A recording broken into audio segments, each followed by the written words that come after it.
Somewhere on a clay tablet baked hard by ancient sun, a scribe once wrote down a list of kings who ruled for tens of thousands of years each. Not decades, not centuries, tens of thousands of years. One king supposedly reigned for 28,800 years, another for 36,000. Add them all up, and you get 8 kings ruling a combined total of over 240,000 years, all before a single flood swept across the land, and in the words of the ancient text itself, everything changed. This isn't fantasy fiction. This is one of the oldest historical documents human beings have ever produced. It's called the Sumerian King List, and it's been sitting in museum collections and university archives for over a century, quietly making one of the strangest claims in the ancient world. Before the Great Flood, 8 kings ruled across 5 different cities. And then the flood came and swept over the land, and kingship, as the text puts it, had to descend from heaven all over again. If you're just settling in for sleep, that's exactly why I make these. So if you want to actually keep the show running, hit follow on Spotify, listen there, and if you enjoy it, leave a 5-star review. There's a link in the description. That's genuinely the best way to support what I do here. And while you're at it, tell me where you're listening from and what time it is there. I love reading those comments. Someone in Lisbon at midnight, someone in Manila at sunrise, all listening to the same 8 ancient kings at completely different hours of the same spinning planet. Now here's the question that's kept scholars arguing for more than 100 years. Who were these 8 kings? Were they real historical rulers whose names survived through some incredible chain of oral memory, stretched and distorted over thousands of years until their reigns ballooned into the tens of thousands? Or were they something else entirely? Symbolic figures? Placeholders representing entire eras, dynasties or divine ideas rather than individual men who actually sat on thrones and made decisions and died? Some scholars have gone even further, suggesting these numbers might encode astronomical cycles or calendar systems that made perfect sense to the people who wrote them down, but look like nonsense to us now, thousands of years removed from whatever mathematical logic they were using. And then there's the flood itself. The same flood that shows up in the Bible, in the Epic of Gilgamesh, in flood stories from cultures scattered across the ancient Near East, and honestly, in flood myths from societies almost everywhere on Earth. Was the flood on this list a memory of a real catastrophic event? Maybe a devastating regional flood along the Tigris and Euphrates that got mythologized over centuries? Or was it a literary device?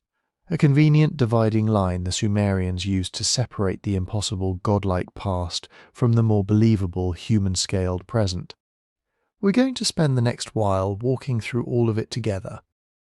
We'll look at the actual tablets this list was written on, and how fragments copied thousands of years apart somehow all agree on the same strange numbers.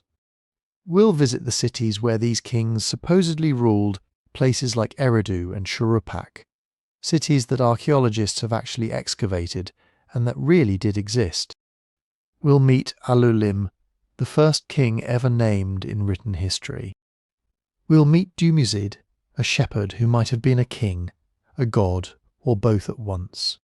And we'll follow the story right up to the moment the flood swept over the land, and kingship had to start all over again at a city called Kish. Somewhere between myth and memory, between clay and calculation, these 8 kings are waiting. Let's go meet them. So what exactly is this thing we call the Sumerian King List? Let's slow down and actually define it, because the name makes it sound simple, almost bureaucratic, like a filing cabinet of ancient rulers. It's not that simple, and it's definitely not boring. At its core, the Sumerian King List is a Mesopotamian text, originally written in cuneiform script pressed into wet clay, that attempts to organize the rulers of ancient Mesopotamia into a single continuous sequence. Think of it as an ancient attempt to answer a question every civilization eventually asks itself. Who ruled us? And in what order? And where did all of this begin? The scribes who compiled it weren't writing a diary or a chronicle of current events. They were looking backward, sometimes thousands of years backward, trying to stitch together a coherent story out of names, cities, and reign lengths that had been passed down through generations of memory, tradition, and probably more than a little political convenience. The basic structure of the list works like this. It starts at the very beginning, before history as we'd recognize it, with the claim that kingship itself descended from heaven. Not gradually developed by human societies, figuring out how to organize themselves, not earned through conquest or negotiation, but handed down directly as if royal authority were a divine object passed from the gods into human hands. And where did it land first? A city called Eridu, one of the oldest cities in Mesopotamian tradition, a place archaeologists have actually identified and excavated in southern Iraq. From Eridu, according to the list, kingship moved.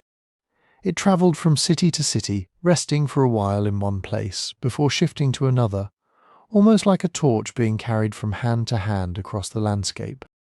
Each time it moved, a new king or dynasty took charge, and the list dutifully records who ruled for how long, and in some cases, strange little details about their identity or their relationship to the gods. And then, after 8 kings and 5 cities, the flood comes. The text doesn't dwell on the flood with elaborate description the way the Epic of Gilgamesh does. It's almost businesslike about it. The flood swept over the land, it says, and then, once the waters receded, kingship had to descend from heaven all over again, as if the divine authority to rule had been washed away along with everything else, and the gods needed to reboot the entire system. After the flood, the list continues, now naming dynasties and kings that most historians consider to be at least partially grounded in actual historical memory. Cities like Kish, Uruk, and appear, cities we know existed, ruled by kings whose names sometimes show up in other independent inscriptions, monuments, and administrative records. The reign lengths get shorter too, dropping from tens of thousands of years down into hundreds, and eventually into numbers that sound almost plausible for actual human rulers. This is where things get genuinely interesting, because the Sumerian King List isn't one single type of document. It's a blend, and understanding that blend is the key to understanding everything else we're going to talk about. Part of it reads like legend, populated with kings who reign for tens of thousands of years, kings whose stories blur into mythology, kings who might be more symbol than person. Part of it reads like ideology, a political tool used by later Mesopotamian rulers to legitimize their own power by connecting themselves to an unbroken chain of kingship, stretching back to the dawn of time.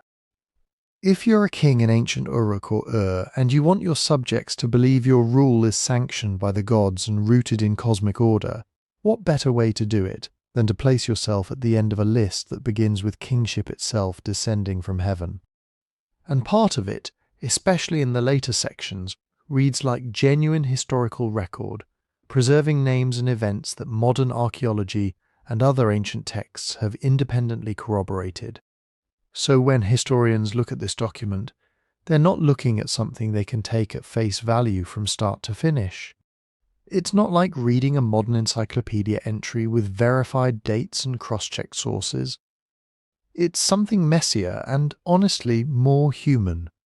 Imagine trying to write a complete history of your own country going back 5,000 years, using nothing but half-remembered family stories, a few official records that survived fires and floods, some religious texts that blend fact with symbolism, and political propaganda from various points along the way, all filtered through scribes who had their own agendas and their own understanding of what counted as important.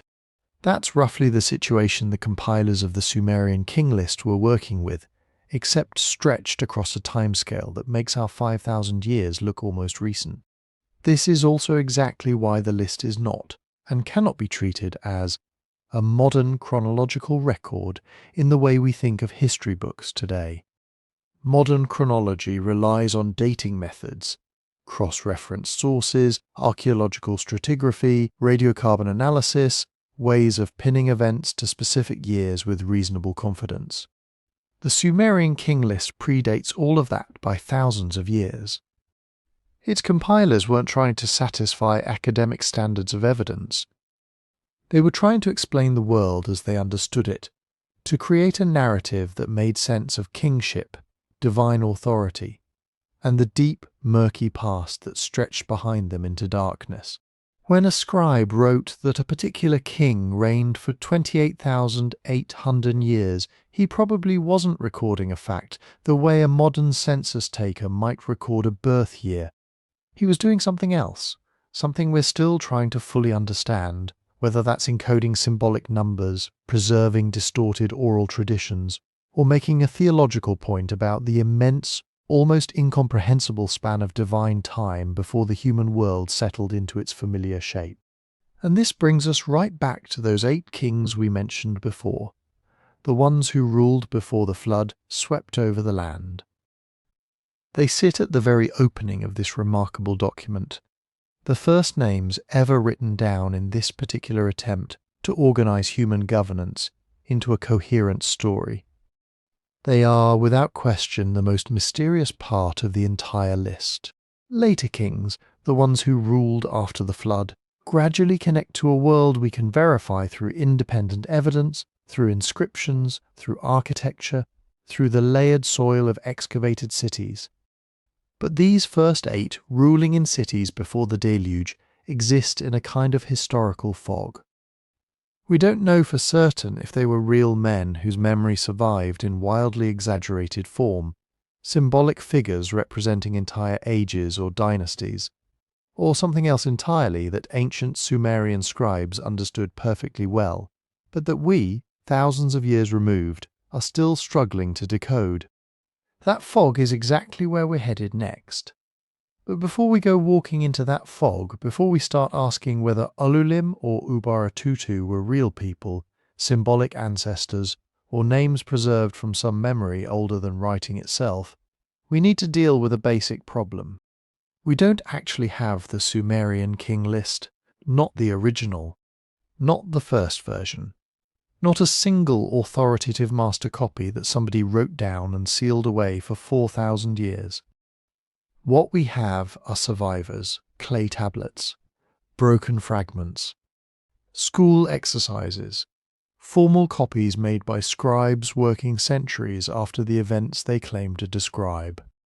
Some are small and damaged, preserving only a few lines. Others are long, careful texts containing large stretches of the sequence. And one of them, by far the most famous, isn't a flat tablet at all. It's a clay prism. This is the Weld Blundell prism, probably the best-known manuscript of the Sumerian King List ever discovered. It was made in Mesopotamia around 1800 BC, during the Old Babylonian period, long after the earliest Sumerian cities had risen, flourished, collapsed, and become ancient history even to the people copying their names. The prism is a 4-sided object, with cuneiform writing running down each face in dense, orderly columns. A hole passes through its centre, suggesting it may once have been mounted on a spindle so it could be turned and read. Think about that for a second. A document describing kings who supposedly ruled before a world-destroying flood was written onto a rotating object, carefully prepared from clay, probably by someone trained for years in the difficult art of cuneiform. It contains a remarkably full version of the list. The cities, the dynasties, the kings, the impossible reign lengths, the flood, and then the return of kingship afterward. If you have ever seen the familiar translation saying that 8 kings ruled for 241,200 years before the flood, chances are the version behind that statement comes largely from this prism. But the prism is not the king list itself. It's one copy of it. A very valuable copy, yes, a relatively complete one, but still a copy produced at one moment in time, in one scribal tradition, by people who had inherited an already old and complicated text. And that changes how we should read it. Imagine that, 2,000 years from now, nearly every history book from our time has vanished. What remains are scattered copies. One is a damaged textbook. One is a handwritten family genealogy. One is a political speech quoting an older chronicle. One is a student's notebook with mistakes in the margins. Another is a deluxe printed edition produced by a government that wanted to make its own rulers look like the inevitable heirs of the past. Future historians could compare them. They could identify common passages. They could reconstruct a lot. But they would also find disagreements. A name spelled one way here and another way there. A ruler included in one source and absent from another. A sequence that seems to have been rearranged to make a particular story work better. That is much closer to the situation with the Sumerian King List. There are multiple manuscripts, and they do not all say exactly the same thing. Some versions preserve different spellings of royal names. This might sound like a minor issue, but ancient Sumerian names could be difficult to read even when the tablet is intact. Cuneiform signs had multiple possible values. Languages changed over time. Scribes copying old words may not always have understood every name they were preserving. A king called En-men-lu-ana in one translation may appear with slightly different signs or a slightly different form somewhere else. Is that just spelling? Is it a separate tradition? Is it a copying error? Sometimes we can make a reasonable judgment. Sometimes we can't. Other differences are more important. A city may appear in one version but not another. A dynasty may be arranged differently. The order of rulers can shift. Reign lengths can vary. And in a text built around the movement of kingship from city to city, changing the order isn't just a small editorial adjustment. It changes the story of who had the right to rule. Because that was the real power of the King List. It wasn't merely saying, here are some old names. It was saying that kingship belongs somewhere. It moved according to a larger pattern. It descended from heaven, rested in a city, passed away, and appeared again elsewhere. For a king living in ancient Mesopotamia, being placed inside that sequence was not a trivial honour. It meant your city was part of the cosmic history of rule itself. So scribes were never just neutral photocopiers, they were preservers, absolutely. Without them, there would be no king list for us to study. There would be no names of the 8 pre-flood kings, no mysterious Eridu dynasty, no line about the flood sweeping over the land. Every time a scribe pressed a reed stylus into wet clay, copying signs one by one, they carried something across time that might otherwise have disappeared completely. But scribes were also interpreters. They chose what to copy. They decided how to organize difficult material. They worked from earlier exemplars, some perhaps already damaged or inconsistent. They could correct what they believed were mistakes. They could preserve older spellings beside newer ones. They could combine traditions that may once have circulated separately. And they lived in real political worlds, under real kings, in cities that had real rivalries with other cities. A list that gave pride of place to one city rather than another was not just about the distant past. It could speak directly to the present. This doesn't mean every scribe was secretly rewriting history for propaganda. Most were probably doing careful, highly disciplined work. Mesopotamian scribal education was demanding. Students learned by copying standard texts over and over again, mastering hundreds of signs, formulas, words, and literary traditions. Accuracy mattered. A tablet was not easy to make, and writing was not casual. But accuracy in this world did not always mean what it means to us. A modern historian might want the exact date, the independent source, the archaeological proof. An ancient scribe could be trying to preserve the correct inherited form of a tradition, even if that tradition included divine kingship, reigns lasting tens of thousands of years, and a flood separating one age of the world from another. The goal was continuity, not necessarily verification. And clay itself adds another complication. Clay is durable if it survives. A tablet can sit underground for thousands of years and emerge with writing still visible. But it is also fragile. It breaks, it erodes, whole corners vanish. A tablet that originally named 10 kings may survive with only the last 3 readable. A line about a reign length might be cracked right through the number.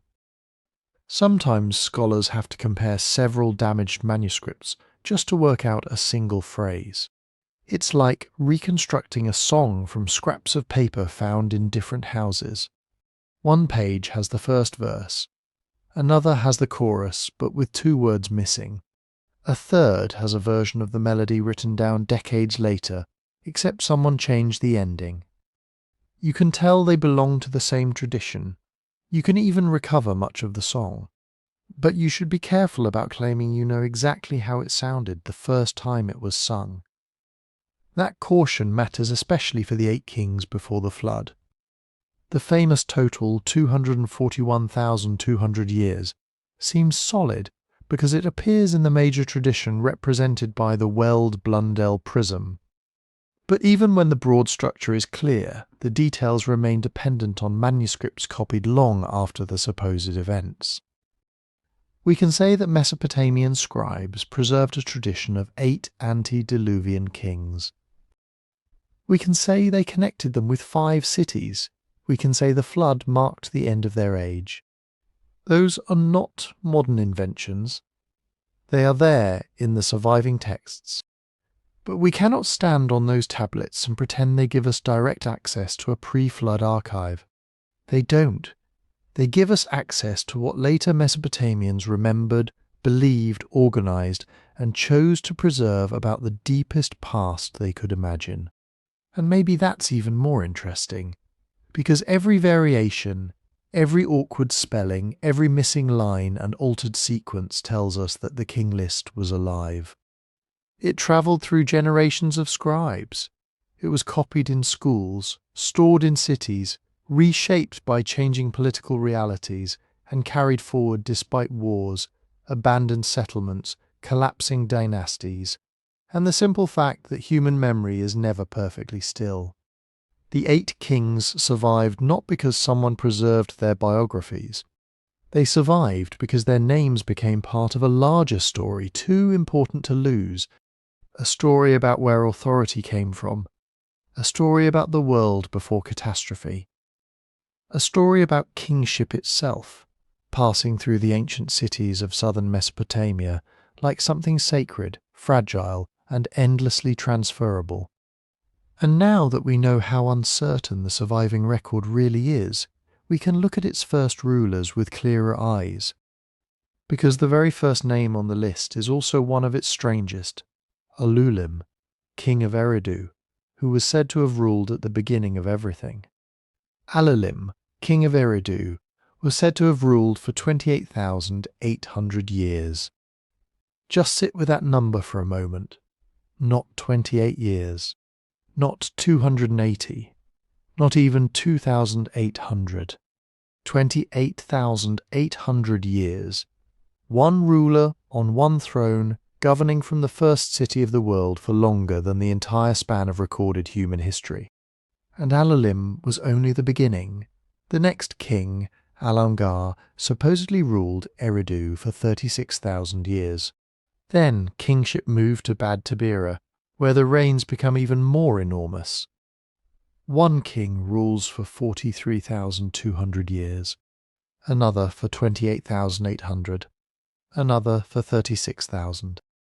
By the time kingship reaches the final city before the flood, Shuruppak, the list has carried us across a stretch of time so vast, that ordinary history simply disappears into it. In the common version of the Sumerian King List, 8 kings rule before the flood. Together, their reigns add up to 241,200 years. 241,200 years. If you began counting backward from today, you would pass ancient Rome, ancient Egypt, the first Sumerian cities, the invention of writing, the earliest farming villages, and keep going. You would arrive in a world where modern humans were still living as hunter-gatherers, where mammoths walked across parts of Eurasia, where no city, temple, palace, or clay tablet yet existed. And according to the King List, all of that time belonged to just 8 kings. So, what are we supposed to do with numbers like these? The first thing to understand is that the ancient Mesopotamians were not counting the way we count. They used a number system based mainly on 60. We call it sexagesimal from the Latin word for 60. And even now, without really noticing it, we still live with pieces of that system every day. 60 seconds in a minute, 60 minutes in an hour, 360 degrees in a circle. Those habits come, in part, from the mathematical world of ancient Mesopotamia. For the immense reigns before the flood, the King List uses large numerical units with names that sound almost ceremonial. A sos was 60, a ner was 600, and a sar was 3,600. You can think of a sar as 60 times 60, a large, neat, powerful number in a system built around 60s. So when the list says a king ruled 8 sars, it means 8 times 3,600. That gives us 28,800 years. 10 sars becomes 36,000 years. 12 sars becomes 43,200 years. The figures are not random. They are built from orderly mathematical blocks. The reigns rise in clean multiples of the sar, with one important exception near the end. The final ruler, Ubara-Tutu, is given 5 sars and 1 ner, 18,000 plus 600, for a total of 18,600 years. Add the 8 reigns together, and the arithmetic unfolds with almost machine-like precision. 28,836,000, 43,200, 28,800, 36,000, 36,000, 28,800, 18,600, total them all, and you get 241,200 years. That total is so specific that it can feel strangely persuasive. It has the texture of accounting. It sounds less like a vague legend, more like somebody sat down with a tablet and carefully did the math. Which, of course, somebody did. Ancient scribes were highly skilled calculators. Mesopotamia produced some of the oldest mathematical tablets ever found. They worked with multiplication tables, fractions, areas, volumes, square roots, interest, wages, rations, fields, bricks, canals. Numbers were not decorative to them. Numbers were a way of organizing reality. But being precise is not the same thing as being literal. A modern historian sees a reign of 36,000 years and immediately knows that no human king lived that long. Even if a ruler took the throne as a baby and never aged, biology would still object. The King List is not offering us a normal political chronology for the age before the flood. It is doing something else. Maybe the numbers were symbolic. Maybe they were a way of showing that the earliest kings belonged to a different order of existence, closer to the gods than to ordinary humans. Before the flood, kingship had descended from heaven. That opening statement matters. These rulers are not presented as merely successful warlords who gained power over neighbouring villages. They stand at the beginning of the world, in the first cities, under a form of authority imagined as divine in origin. Their impossible reigns tell you that this was an impossible age. A time before the Great Dividing Line, a time before the flood swept over the land and broke the continuity of the First World. There may also be a mathematical purpose behind the figures. Ancient Mesopotamian scholars loved patterns. They organized the heavens, the calendar, ritual time and political order through repeating numerical relationships. A list of rains made from sars, nurs and sosses may have created a kind of cosmic architecture. The numbers are vast, but they are not chaotic. They fit a system. They turn deep time into something that can be counted, arranged and copied onto clay. Perhaps that was the point. Imagine trying to speak about a past so ancient that nobody could remember it. You cannot give dates in the modern sense. There is no surviving archive from the beginning of the world. No birth records, no palace inscriptions, no calendars marked year 1, year 2, year 3. But you still want to say that the past had depth. That kingship was older than any living city. That the world before disaster was grander, longer lasting, and more sacred than the world people now inhabited. So you give its kings reigns of 28,800 years. You give them 36,000. You give one of them 43,200. You make the past enormous enough to feel unreachable. That does not mean the scribes were simply inventing numbers for fun. In ancient literature, symbolism and truth were not always enemies. A number could communicate a claim about the structure of reality. It could say this king belongs to an age beyond ordinary measurement. This city possessed kingship when the world was still new. This authority was old, legitimate, and connected to the order established by the gods. There are other possibilities too. Some scholars have wondered whether the giant numbers preserve a distorted memory of older systems of counting. Could years have once meant months, seasons, ritual cycles, or something else entirely? It is an understandable question. Divide 28,800 by 12, for example, and you get 2,400 lunar months. Still impossibly long for one human life. Divide again, and you can keep shrinking the figure. But there is no convincing evidence that the King List intended its years to be secretly read as months or days. That kind of conversion can make almost any ancient number seem more manageable if you work at it long enough. The text gives years, and it gives them in an obviously extraordinary pattern. It is better to accept that strangeness than to force the numbers into a modern timeline they were never designed to fit. And then comes the flood.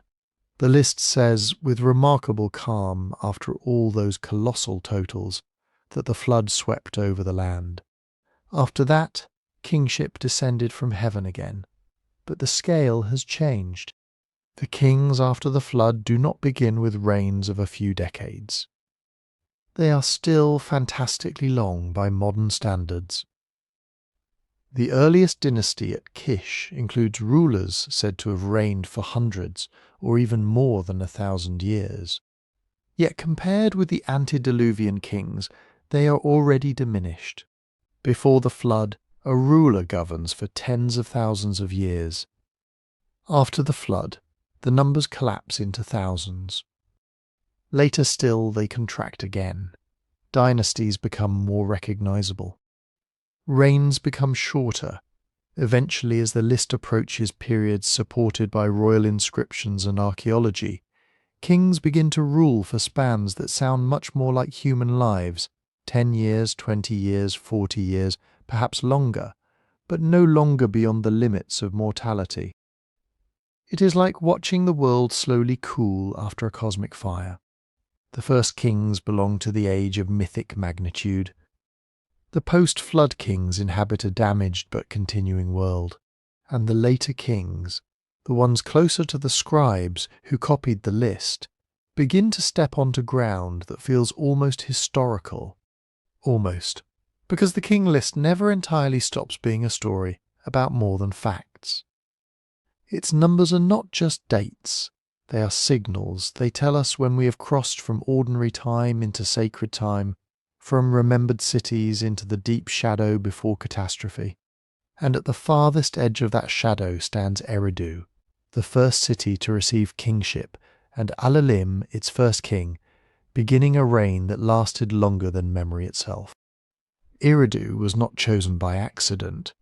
If you were a Sumerian scribe trying to place the first king at the beginning of the world, you had several famous cities to choose from. Uruk with its massive temples and legendary ruler Gilgamesh, Ur rich and ancient beside the Euphrates, Kish, the city that would receive kingship after the flood. Later empires had capitals even more imposing, Akkad, Babylon, Ashur. But the king list begins somewhere quieter, Eridu. Today, Eridu is a low mound in southern Iraq, near the old channels of the Euphrates, far from the modern coastline, but once close to the watery edge of the Persian Gulf. In antiquity, this region was a landscape of marshes, lagoons, reeds, mudflats, and shifting river courses. Land and water met in complicated ways. Canals branched through the plain. Fish, birds, reeds, and grazing animals filled the wetlands. It was a place that could feel less like solid ground than a world still in the process of being made. That matters. For the Sumerians, Eridu was not simply an old city. It was a primordial city, a place connected to beginnings. Archaeologists have found evidence of settlement there going back into the 6th millennium BCE, thousands of years before writing. The earliest levels of Eridu reveal small buildings that developed over long stretches of time into a sequence of temples built one on top of another. Generation after generation returned to the same sacred spot.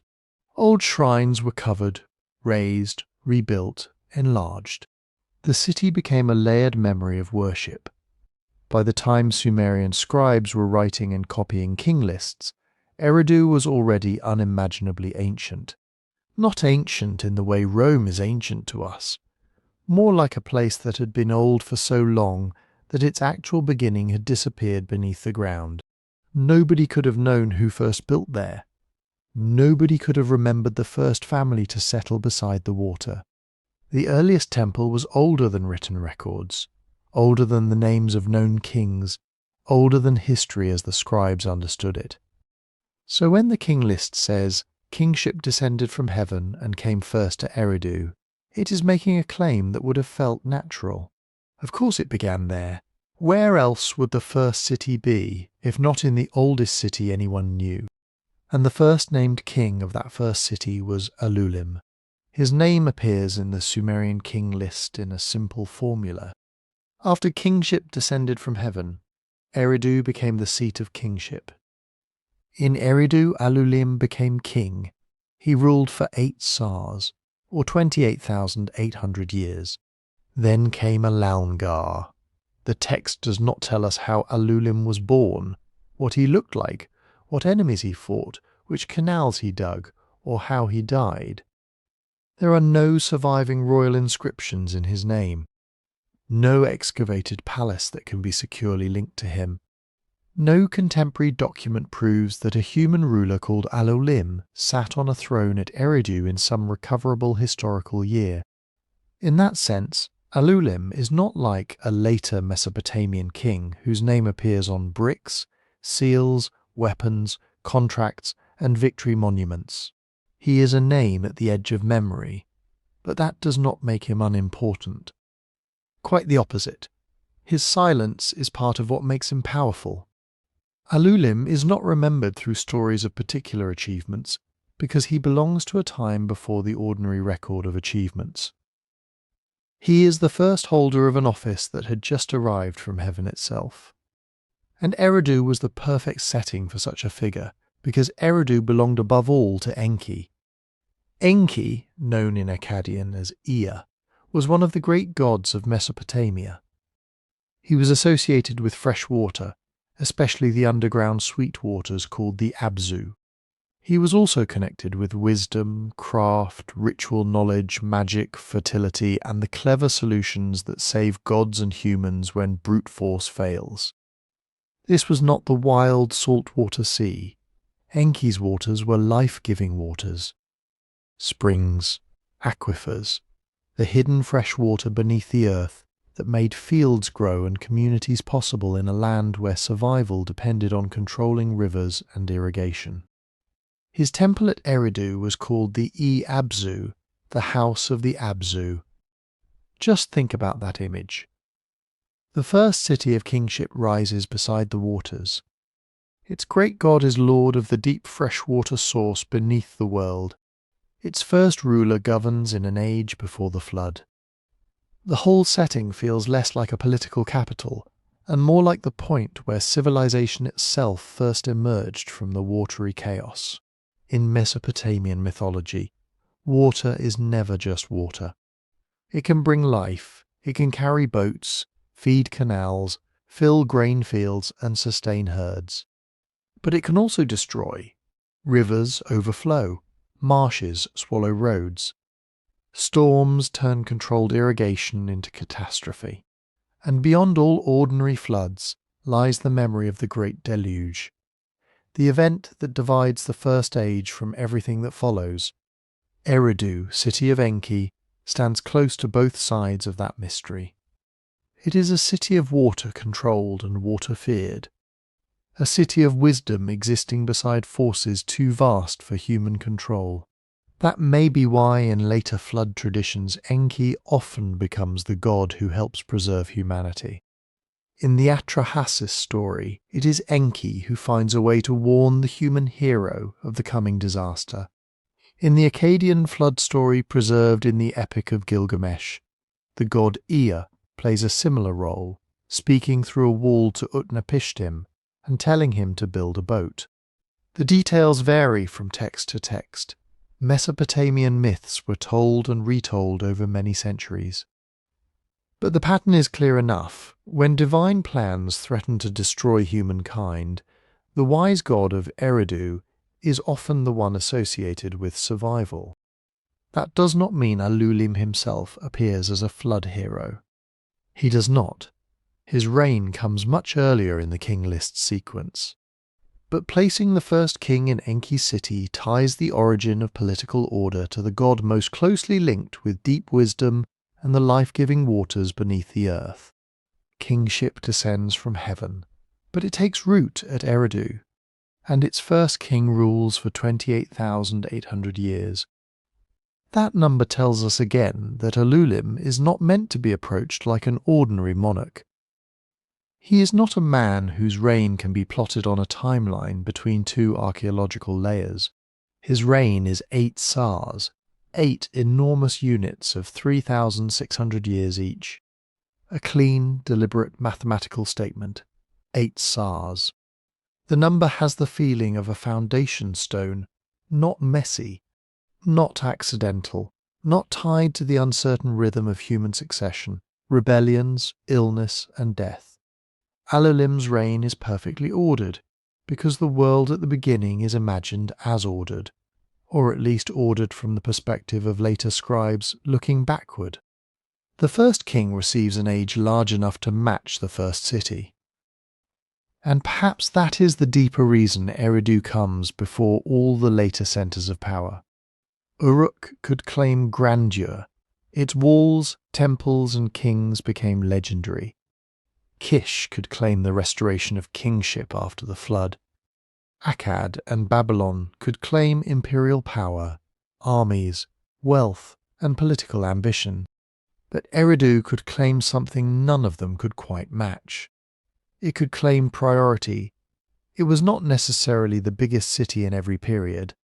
It was not the capital of the largest empire. It did not dominate Mesopotamia through military power in the way later cities did.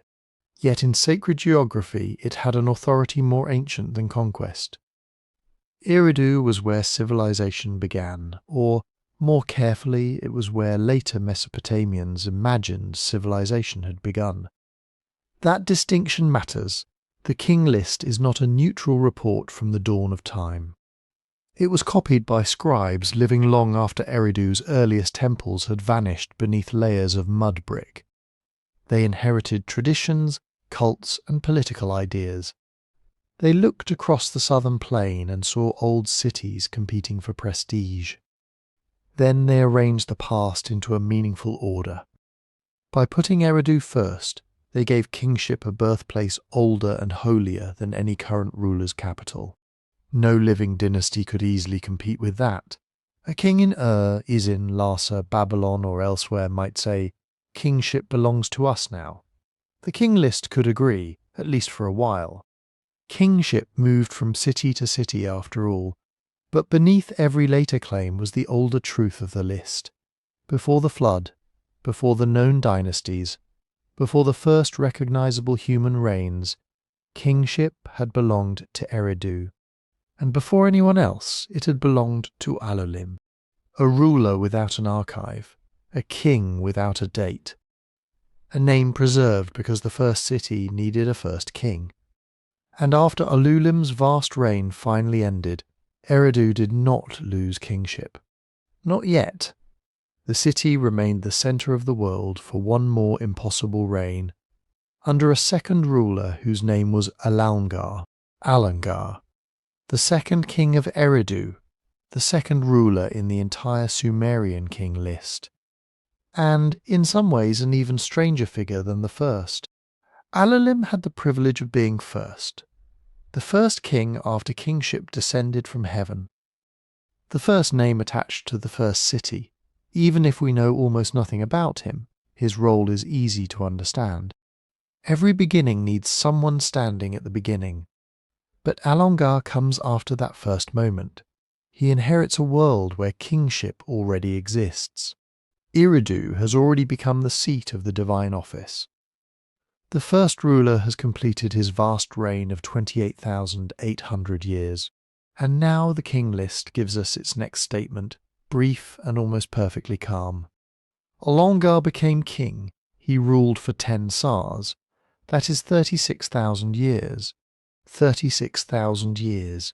For comparison, the whole span from the building of the earliest Egyptian pyramids to the present day is less than 5,000 years. The first cities of southern Mesopotamia emerged only around 6,000 years ago. Writing itself, at least in the form we can recognize, began roughly 5,200 years ago. Alalngar's reign, if read as ordinary time, would stretch across several entire human civilizations. It would begin before the invention of writing and continue through the rise and fall of cities, kingdoms, languages, and religions that we now call ancient. But of course, that is not how the number was meant to work. Alalngar's 10 Sars are part of the same immense numerical landscape as Alulim's 8. A Sar was a unit of 3,610 Sars make 36,000. It is a clean number, a complete and deliberate block of time. There is no impression that some ancient scribe consulted a damaged archive and estimated that Alalngar had ruled somewhere between 35,000 and 37,000 years. This is not the arithmetic of a census, it is the arithmetic of cosmic order. And yet, it is worth noticing something.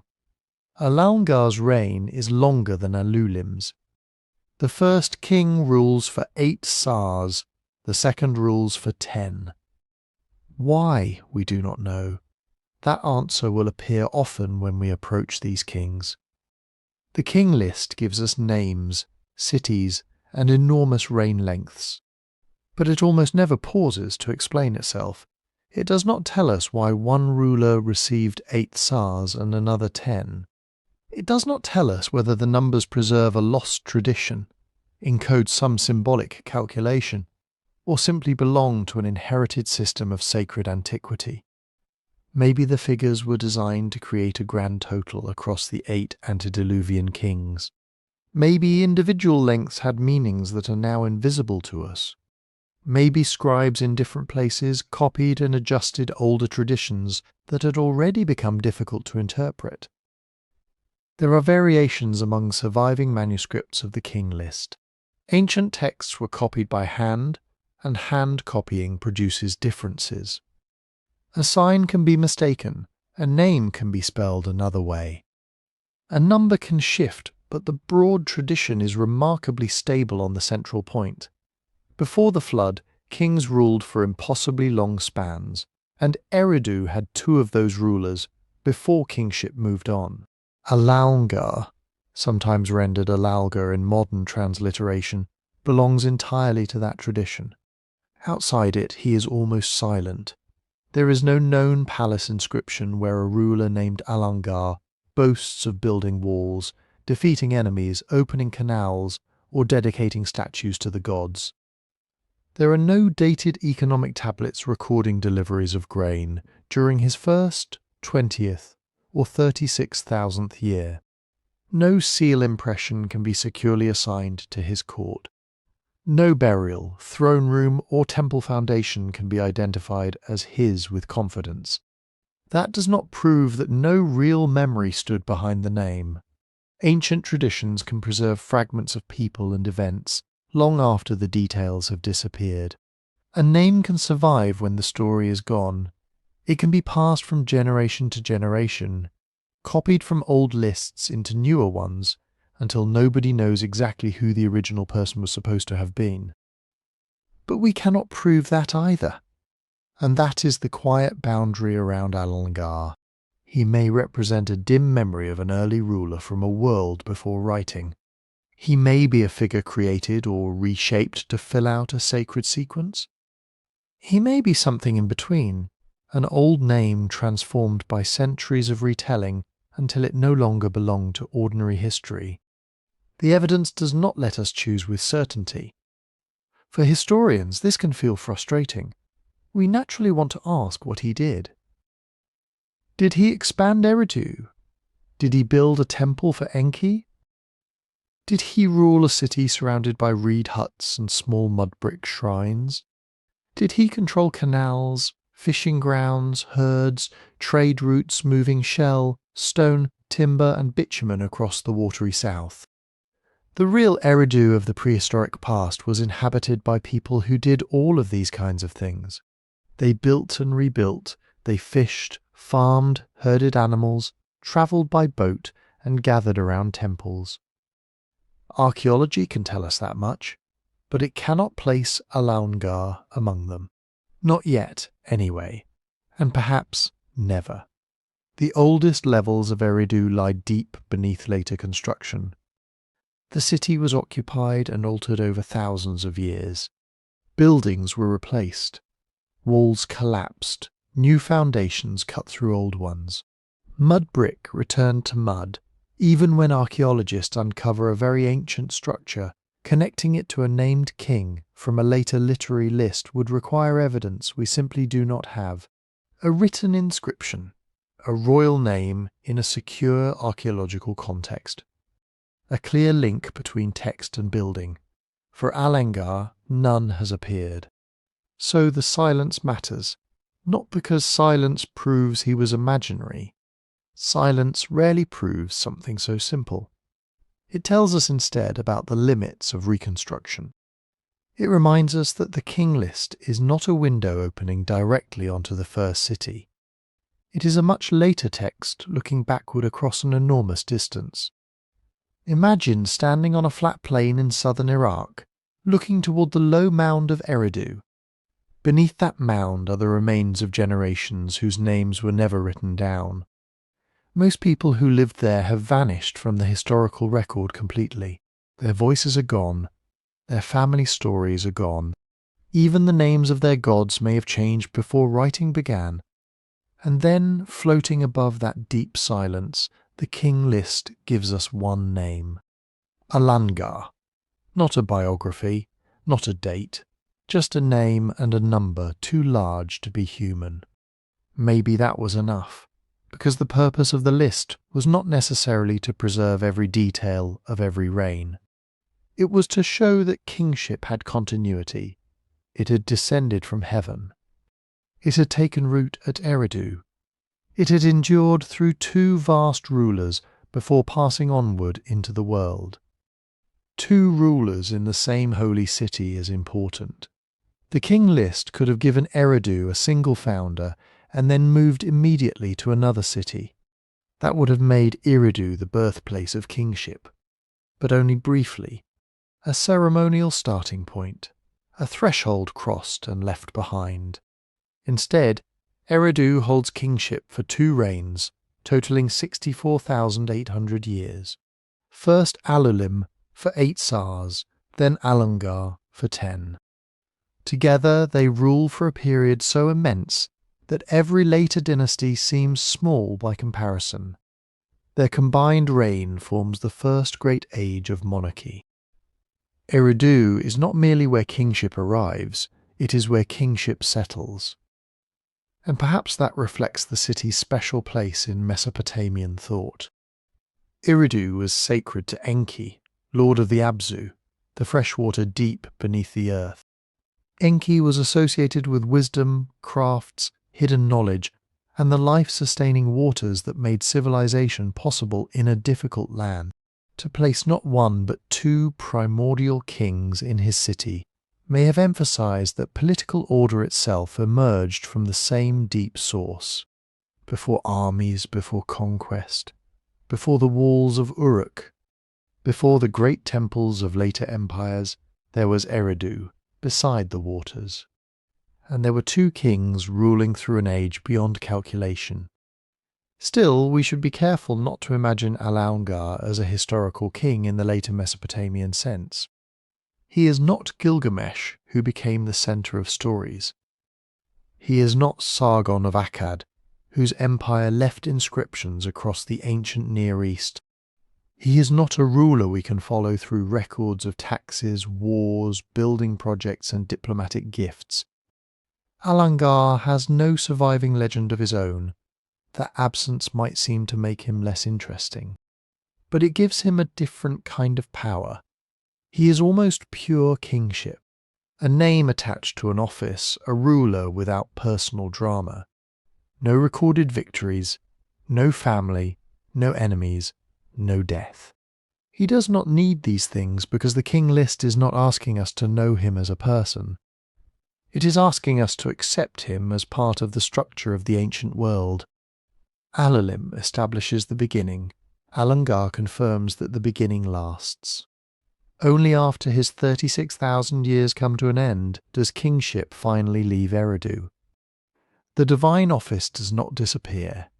It moves from the watery, sacred beginnings of Eridu. It travels to another city of the southern plain, Bad-tibira, and there the kings become no less ancient, no less impossible, and perhaps a little easier to see through the mist of myth. Bad-tibira. The name means something like the fortress or wall of the metalworker. And after the deep waters of Eridu, it gives the King List a different kind of landscape. Kingship leaves the first city.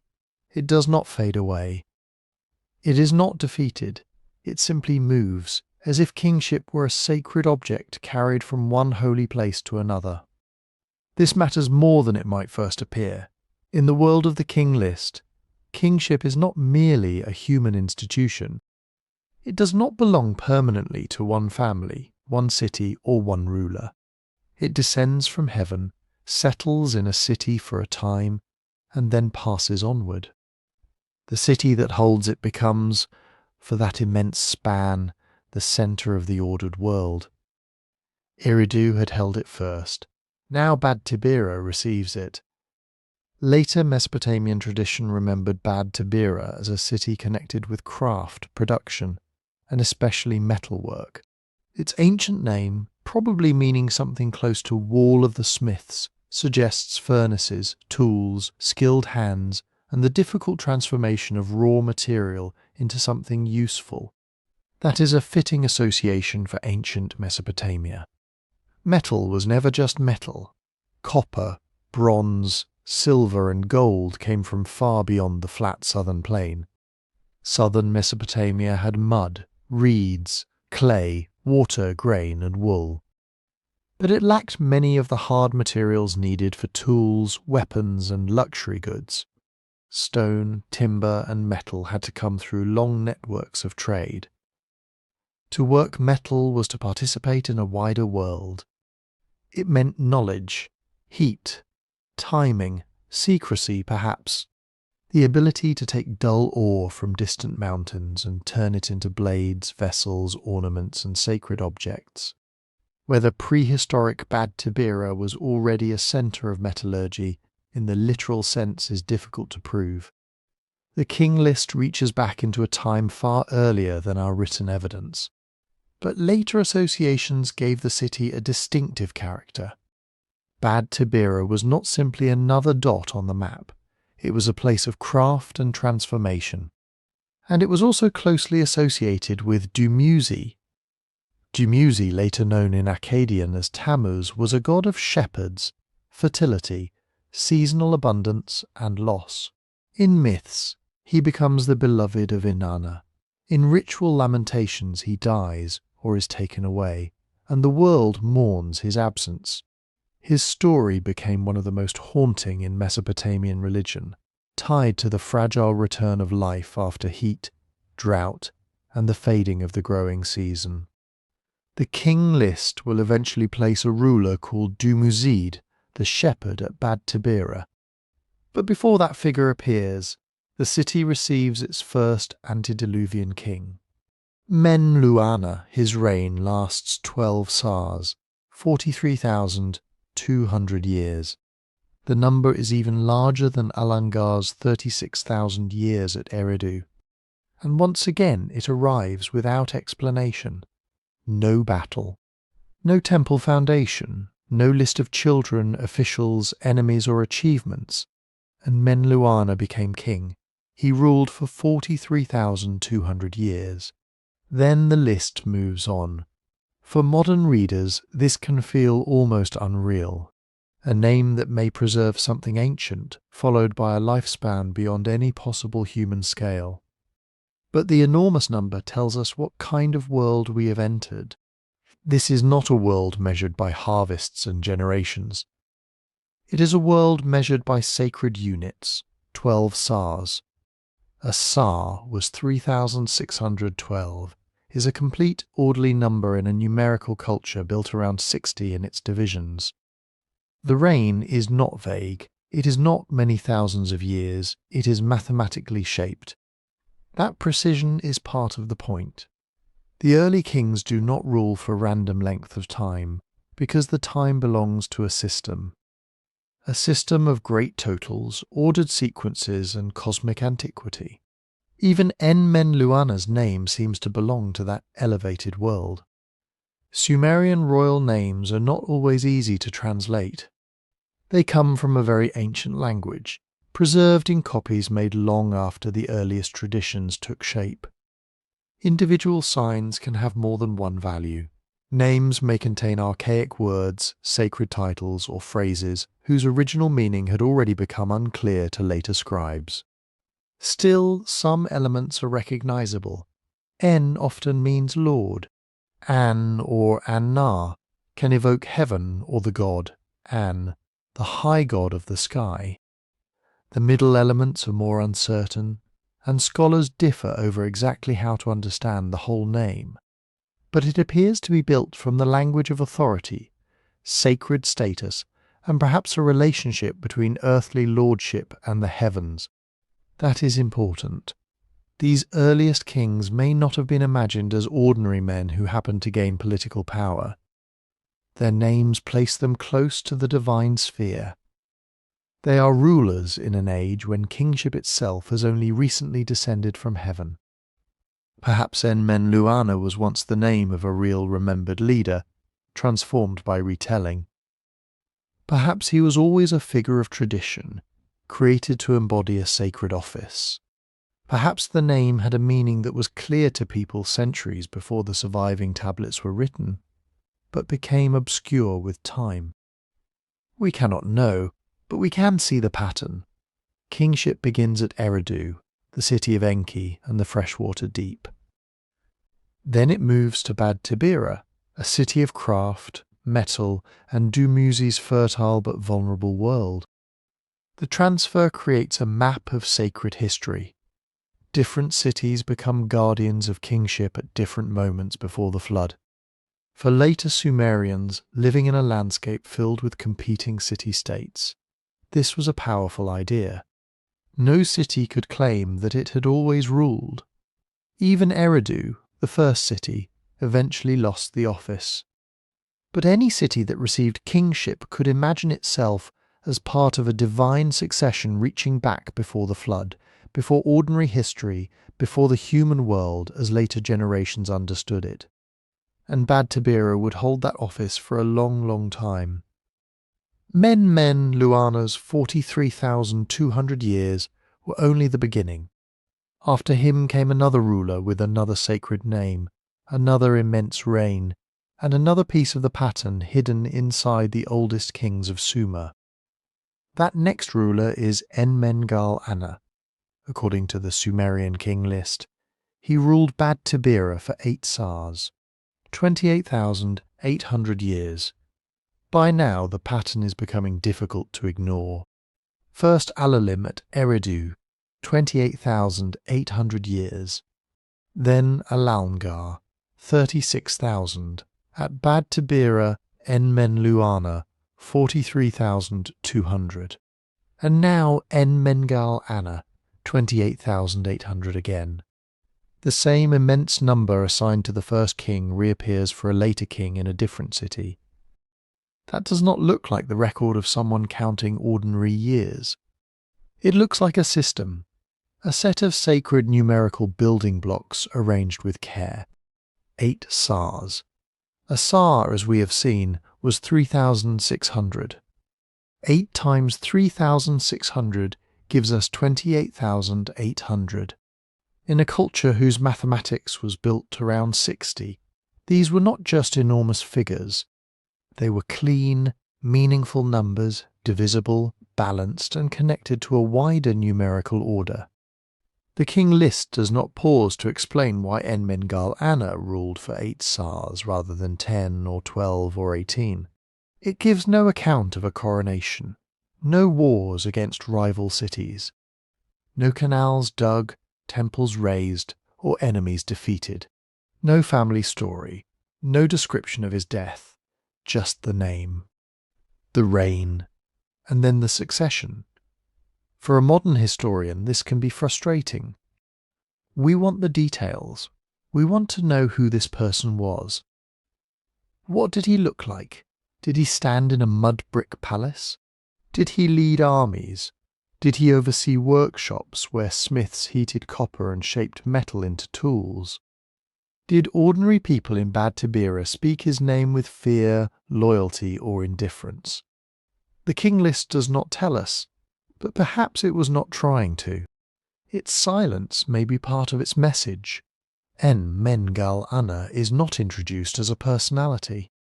He is introduced as the next holder of kingship, and that difference is everything. The list is built around a repeated formula. A city holds kingship. A ruler is named, a reign is assigned. Then eventually kingship moves elsewhere. Again and again, the same basic structure returns. Kingship was in Eridu. Eridu had its rulers. Then kingship was taken to Bad-tibira. Bad-tibira had its rulers. Later it will move on again, passing through other cities before the waters of the flood sweep over the land. This is not biography in the way we usually understand biography. It is more like a procession, a sacred office travelling through time. Think of a flame carried from one lamp to another. The lamp matters, the city matters, the ruler matters. But the flame is the thing that gives them their significance. For the scribes who preserved this tradition, that flame was kingship itself. In Sumerian thought, legitimate rule was not simply the result of strength. A king might have soldiers. He might command labour, grain, land, and the loyalty of powerful families. But power alone did not make his rule rightful. Real kingship had a higher source. The King List states this with striking simplicity at the beginning. After kingship had descended from heaven, it was in Eridu.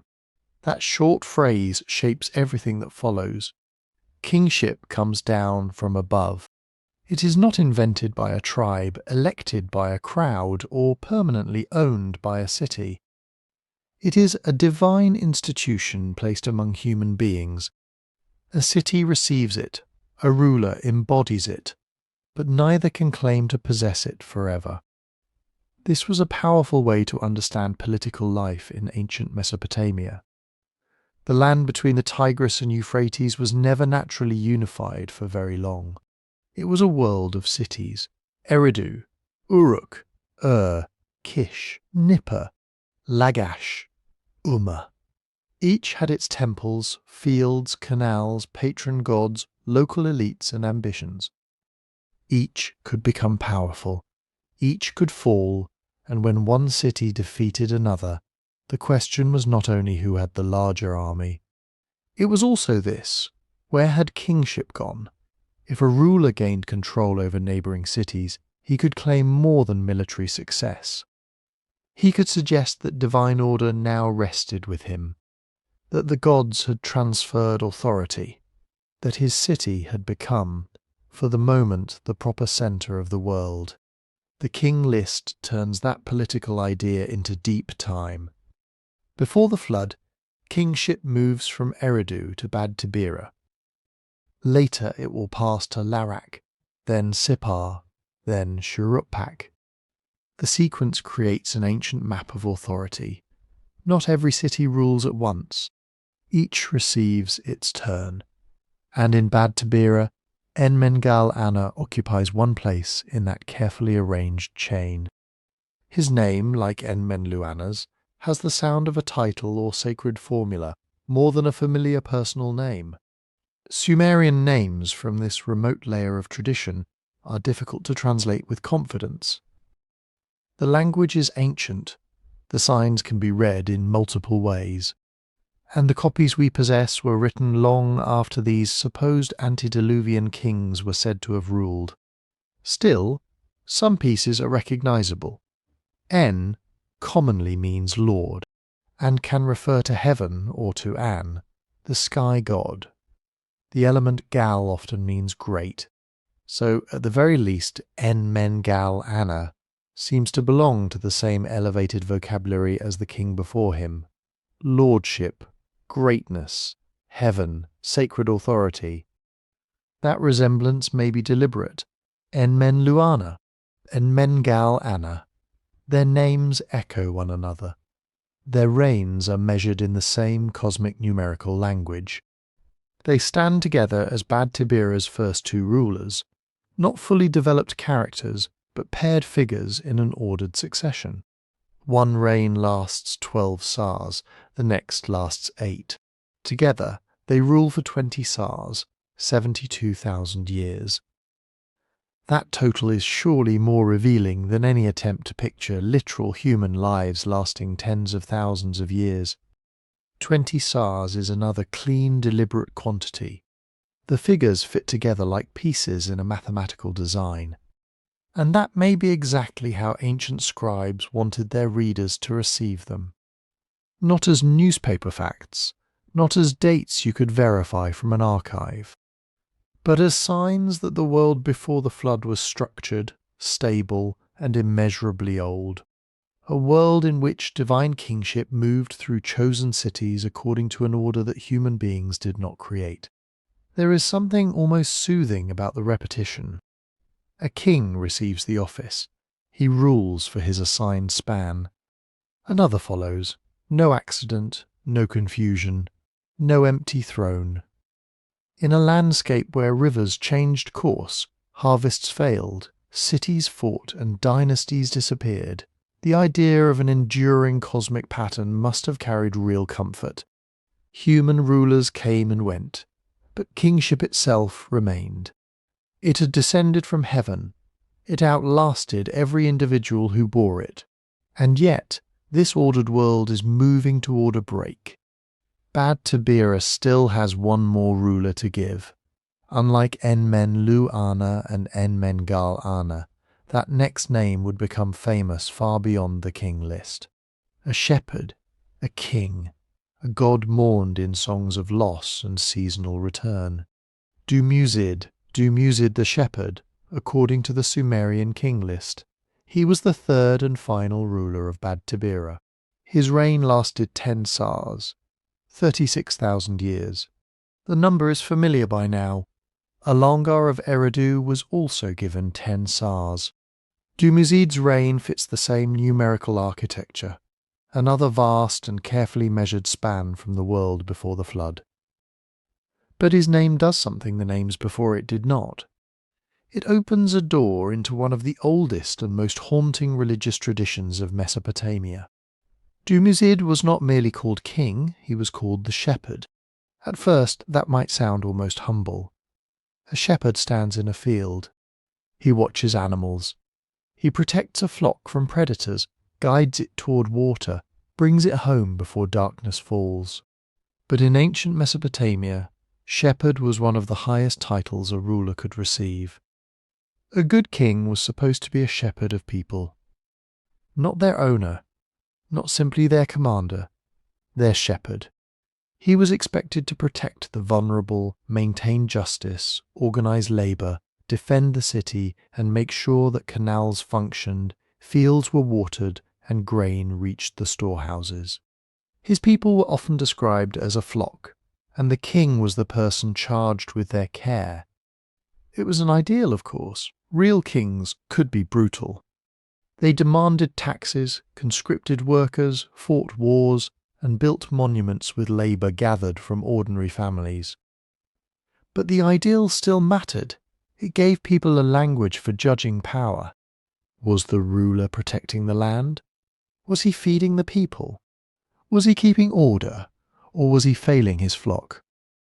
So when the King List calls this antediluvian ruler Dumuzid the shepherd, it may be doing more than identifying his occupation.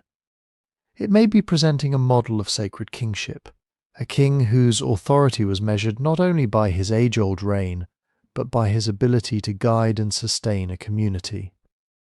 And yet there is a complication, because Dumuzid is also the name of a god.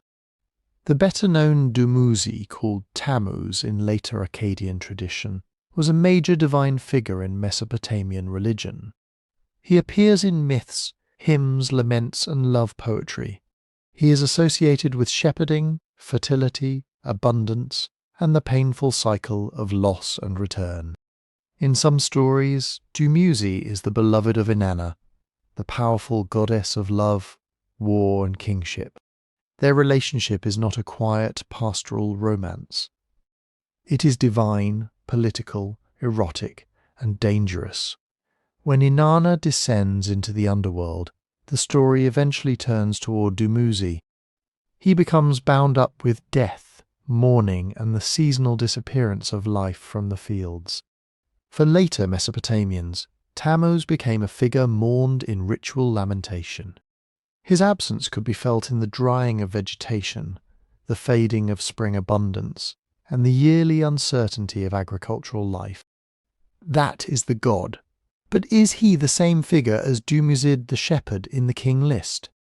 Probably not in any simple, literal sense. The King List presents Dumuzid as a ruler of Bad-tibira, one link in a chain of kings before the flood. Mythological texts present Dumuzid as a god. The two belong to different kinds of tradition, preserved for different purposes. Still, ancient Mesopotamian culture did not always draw a sharp modern line between gods, kings, legendary ancestors, and sacred titles. A king could be described in divine language, a god could be given human occupations and emotions. A legendary ruler might gather stories around a name already rich with religious meaning. And in some periods, living rulers were closely associated with particular gods, sometimes even treated as divine themselves. The boundary was not a wall, it was more like a riverbank after flood season, shifting and uncertain. There may once have been a remembered human ruler named Dumuzid, later connected with the shepherd god. Or perhaps the King List deliberately placed a divine or semi-divine figure into its ancient royal sequence. Or perhaps Dumuzid the shepherd was a traditional title, carrying sacred authority without requiring us to imagine one identifiable historical man behind it. We cannot know for certain, and that uncertainty is part of what makes him so interesting. The scribes who copied the King List may not have seen a problem here at all. To them, kingship had descended from heaven. It was already a divine institution. Why should the earliest kings not stand especially close to the gods? In fact, there is another Dumuzid in Sumerian tradition, Dumuzid of Quara, sometimes listed among the early rulers connected with Uruk.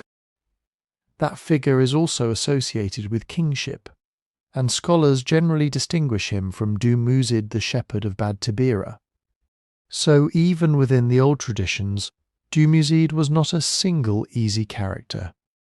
The name seems to have carried layers of meaning: shepherd, ruler, beloved god, ancient king, mourned presence.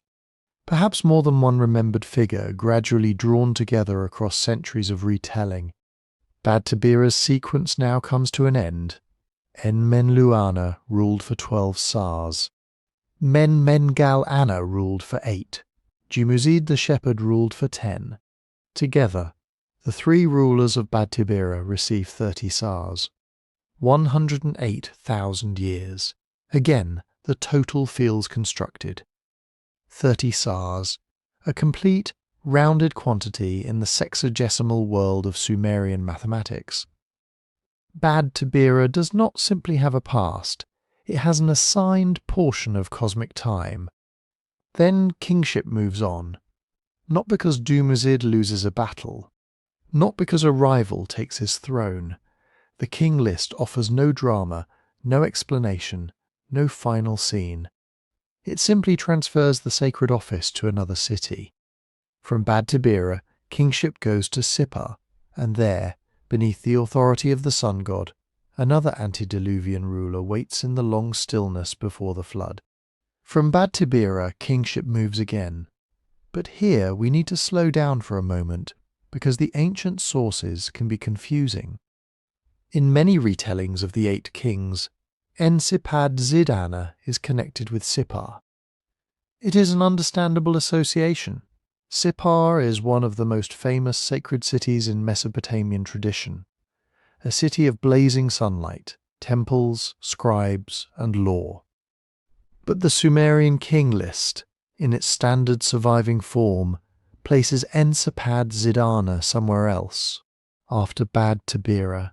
It says kingship went to Larak, and in Larak En-sipad-zid-ana became king. He ruled for 8 Sars, 28,800 years.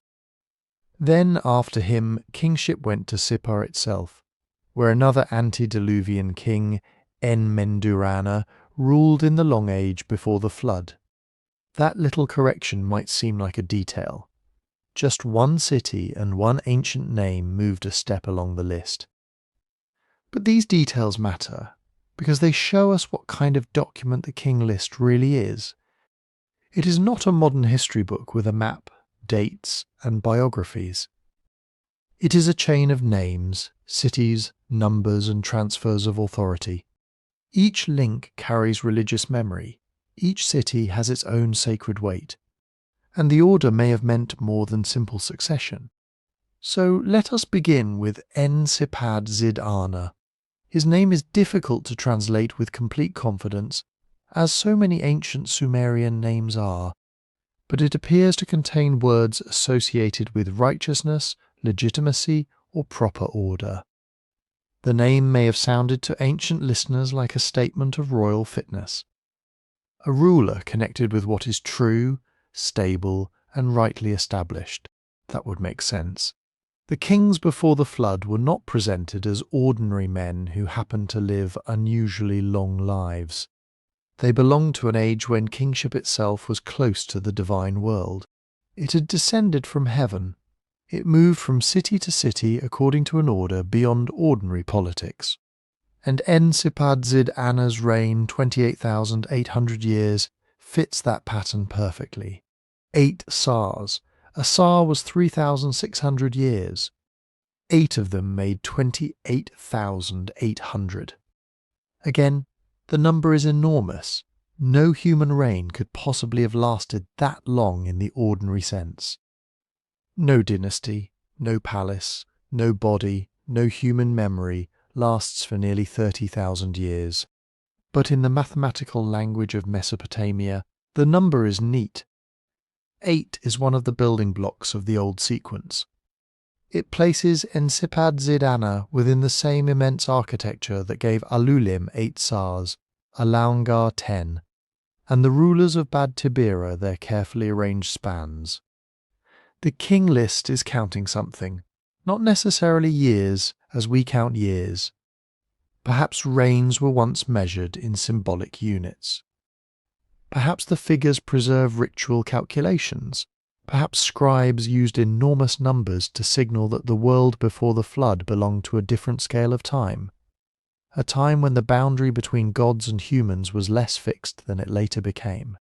Whatever the original meaning, En-sipad-zid-ana receives his allotted portion. Then the sacred office continues on towards Sippar. And Sippar was no ordinary city. Its Sumerian name was Zimbir. In Akkadian, it became Sippar. It stood in northern Babylonia near the Euphrates, in a region connected to waterways, fields, trade routes, and the growing networks of Mesopotamian urban life. But its greatest importance was religious. Sippar was one of the great centres of Utu, the Sumerian sun god, later known in Akkadian as Shamash. Utu was not simply the god of daylight, he was the god who saw. Every morning the sun rose over fields, canals, city walls, rooftops, temple courtyards, and the long roads between settlements. Nothing could easily hide from the sun. A theft committed at dawn, a false oath spoken in a courtyard, a judge accepting a bribe, a traveller lost in the open country, all existed beneath the gaze of Utu, that made the sun god a natural guardian of justice. In Mesopotamian thought, Shamash was deeply associated with truth, judgment, fairness, and the proper settlement of disputes. Kings regularly claimed to uphold justice under his authority. Legal documents invoked the gods as witnesses. Courts and contracts belonged, in a sense, to the bright and watchful world of the sun. So when kingship reaches Sippar, the king list is not merely placing a ruler in another ancient city. It is moving sacred authority into the city of divine sight, into the city where truth is exposed, into the city where order is judged, and that gives Sippar a special atmosphere in the sequence. Eridu had been linked with deep waters, ancient wisdom, and the god Enki. Bad-tibira carried associations with craft, metalwork, herding, and the divine world surrounding Dumuzid. Sippar, by contrast, stood beneath the clear, burning authority of the sun. The movement of kingship may therefore be more than geography. It may be sacred geography. Think about what the list is doing. It begins in Eridu, a city understood as immensely ancient and bound to the freshwater depths beneath the earth. It moves through Bad-tibira, then Larak, then Sippar, and finally Shuruppak, the city associated with the flood survivor in later tradition. This is not a random scattering of place names. These were cities with temples, local gods, political memories, and claims to antiquity. By placing each one in the age before the flood, the king list gives them a place in the deepest possible past. It says, in effect, your city did not begin yesterday. Your city belonged to the first world. Your god had a role before the great disaster. Your kingship was part of the original order of civilization. That is a powerful claim, and it may help explain why the list does not feel like a simple royal archive. The sequence may preserve fragments of old traditions from several cities, gathered together by scribes and arranged into one vast story of legitimate rule. Not every city could be first. Not every city could hold kingship before the flood. But the cities included in the sequence received something almost as valuable as political power. They received antiquity. They received a place near the beginning. And Sippar, this city of Utu and Shamash, received a place beneath the all-seeing sun just before the story approaches its final and most famous pre-flood city, Shuruppak. But before the waters rise, there is still one king left to rule. And now, at last, kingship comes to Shuruppak. This was the final city before the flood. And its final king was Ubara-Tutu. According to the Sumerian King List, Ubara-Tutu ruled for 5 Sars and 1 Ner, 18,600 years. Then the list stops. Not gradually, not with a story of decline, rebellion, invasion, or dynastic collapse. It stops at the edge of a disaster. But before the waters arrive, Shuruppak deserves our attention, because unlike some cities of the deep mythical past, Shuruppak was a real and important place on the Mesopotamian plain. Its ruins are known today as Farah. They lie in southern Iraq, southeast of Nippur, in the broad flat landscape between the Tigris and Euphrates rivers. In antiquity, Shuruppak stood near a channel of the Euphrates, surrounded by the fields, canals, marshes, and mud brick settlements that made southern Mesopotamia both rich and vulnerable.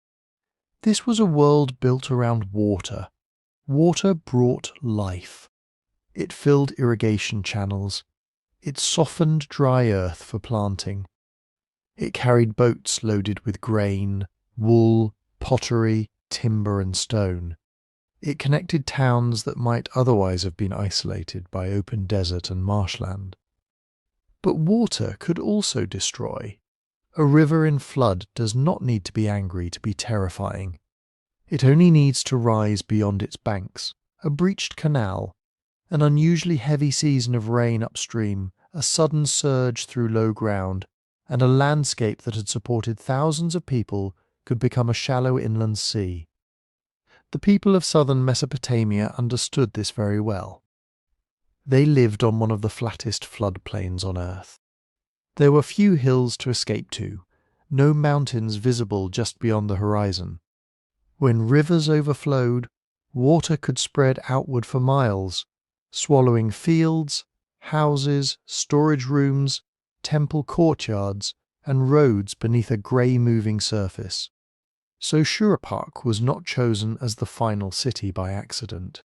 It was a prosperous urban centre, but it was also a city of the river plain, a place where civilization depended on controlling water, and where the failure to control water could mean catastrophe. Archaeologists have found evidence that Shuruppak was an important settlement in the early history of Sumer. By the early dynastic period, around the 3rd millennium BCE, it was a substantial city with administrative activity, scribal culture, and the ordinary complexity of urban life. Clay tablets from the site preserve some of the practical business of ancient society.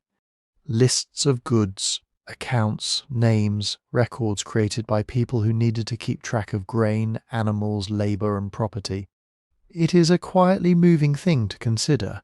The legendary king Ubara-Tutu may belong to a time beyond ordinary history, assigned a reign of 18,600 years. But the city attached to his name was not imaginary. Real people lived there. They shaped wet clay into tablets. They built walls from mud brick. They planted crops in soil enriched and threatened by the same rivers. And beneath parts of ancient Shuruppak, archaeologists found a layer of river-borne sediment, a flood deposit. That discovery has often captured imaginations. Was this the physical trace of the Great Flood? Was Shuruppak buried beneath the very waters remembered in the King List? The careful answer is, perhaps it preserves memory of a serious local flood, but it cannot demonstrate a single world-destroying event. Flood layers have been found at several ancient Mesopotamian sites, though they do not always date to the same period. Rivers flooded repeatedly over centuries and millennia.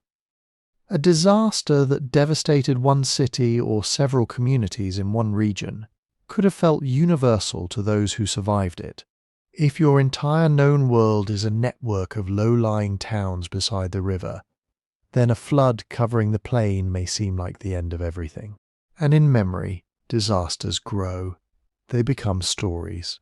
Stories become ritual, ritual becomes literature, and literature can preserve the emotional truth of an event long after its exact date, scale, and geography have vanished. That is where Ubara-Tutu becomes especially interesting. His name appears not only at the end of the antediluvian King List. In later Mesopotamian flood traditions, he is connected to the man who survives the Deluge. In the Sumerian flood story, the survivor is called Ziusudra. His name is often understood to mean something like life of long days, a fitting name for a man who escapes the destruction of humanity and receives a special fate from the gods. Ziusudra is associated with Shuruppak, and in later Akkadian tradition, the flood survivor appears under other names. In the Epic of Gilgamesh, he is Utnapishtim, the faraway immortal who tells Gilgamesh how the gods once sent a devastating flood. There, Utnapishtim is called the son of Ubara-Tutu. So the final pre-flood king is not merely the last name in a sequence. He stands at the threshold of the flood story. Ubara-Tutu is the father of the survivor, or at least the ancestor figure attached to him in later tradition. His city is the city where the chosen man lives. His reign is the final vast span before the old world disappears beneath the water. Think about the shape of the story now. Kingship descended from heaven. It moved through 5 cities: Eridu, Bad-tibira, Larak, Sippar, Shuruppak. 8 kings ruled across 241,200 years. And then, with Ubara-Tutu on the throne of Shuruppak, the pattern reaches its end. The King List does not pause to tell us how he ruled. It gives no palace intrigue, no battle, no final speech from the king. It does not explain whether Ubara-Tutu knew that disaster was coming. It simply counts his impossible reign, 18,600 years. Then it delivers one of the most abrupt sentences in ancient literature. Then the flood swept over. That is all. After more than 200,000 years of ordered kingship, after cities and sacred reigns and mathematical spans beyond comprehension, the waters arrive, and the first world is gone. That sentence is almost too small for what it contains. Then the flood swept over. In some translations the words are rendered, then the flood swept thereover. The meaning is the same. The water came. The age of the first kings ended, and the Sumerian King List moves on. There is no description of rain pounding on temple roofs, no terrified families climbing onto mud brick walls, no account of rivers abandoning their channels and spreading across the plain. The list had patiently recorded 8 kings, 5 cities, and reigns measured in thousands upon thousands of years. But for the destruction of their entire world it gives us one short line. Then the flood swept over. That brevity is important. The King List is not really a flood epic. It is a document about kingship. Its concern is not primarily how people survived, or which god sent the waters, or how large the boat was. Its concern is the transfer of legitimate rule through time. Before the flood, kingship had descended from heaven and passed through the ancient cities. After the flood, as the list will soon tell us, kingship descends from heaven again. The flood is the break between those two worlds, but elsewhere in Mesopotamian literature, the story becomes much fuller. The surviving Sumerian version is usually called the Eridu Genesis, or simply the Sumerian flood story. It survives only in fragments copied on a tablet from the early 2nd millennium BCE. Large parts are missing. We do not have the complete story exactly as a Sumerian audience would have known it, but enough remains to see its basic shape. The gods decide that humanity must be destroyed. Why they make this decision is uncertain in the Sumerian fragments. Later Babylonian stories give different explanations. Sometimes humanity has become too numerous. Sometimes people are too noisy, disturbing the rest of the gods.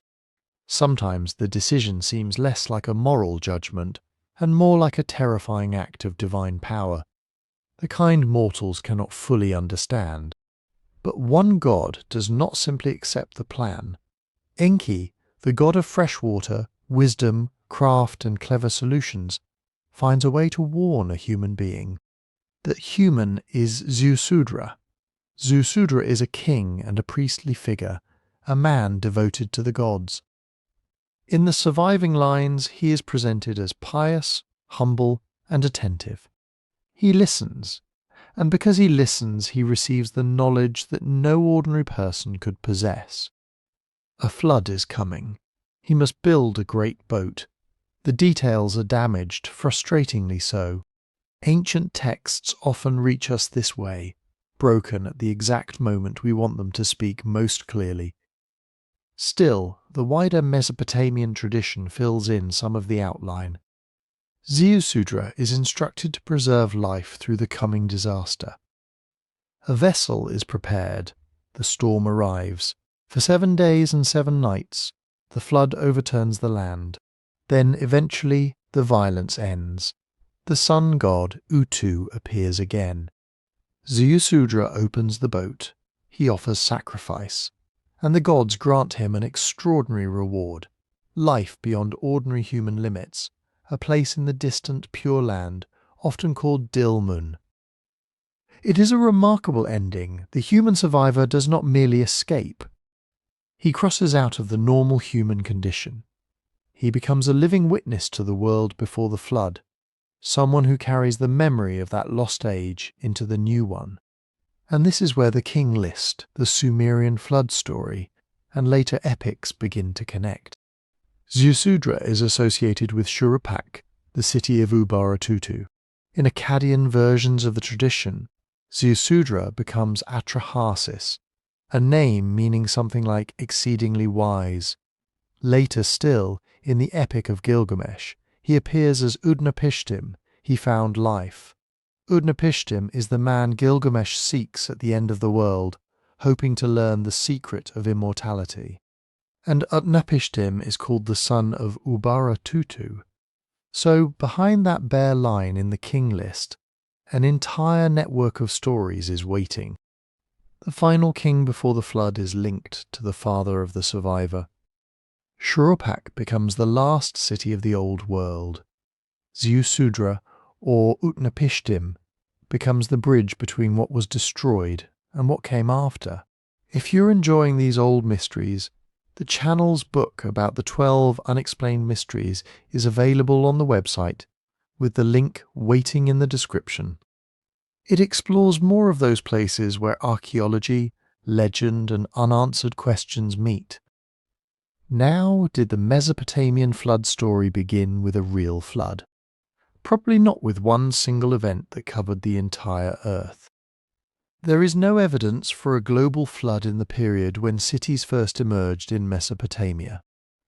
But there is every reason to think that real regional disasters helped give the story its force. Southern Mesopotamia was and remains a landscape shaped by unstable rivers. The Tigris and Euphrates did not flow in fixed, predictable channels. They shifted. They overflowed. They broke through embankments.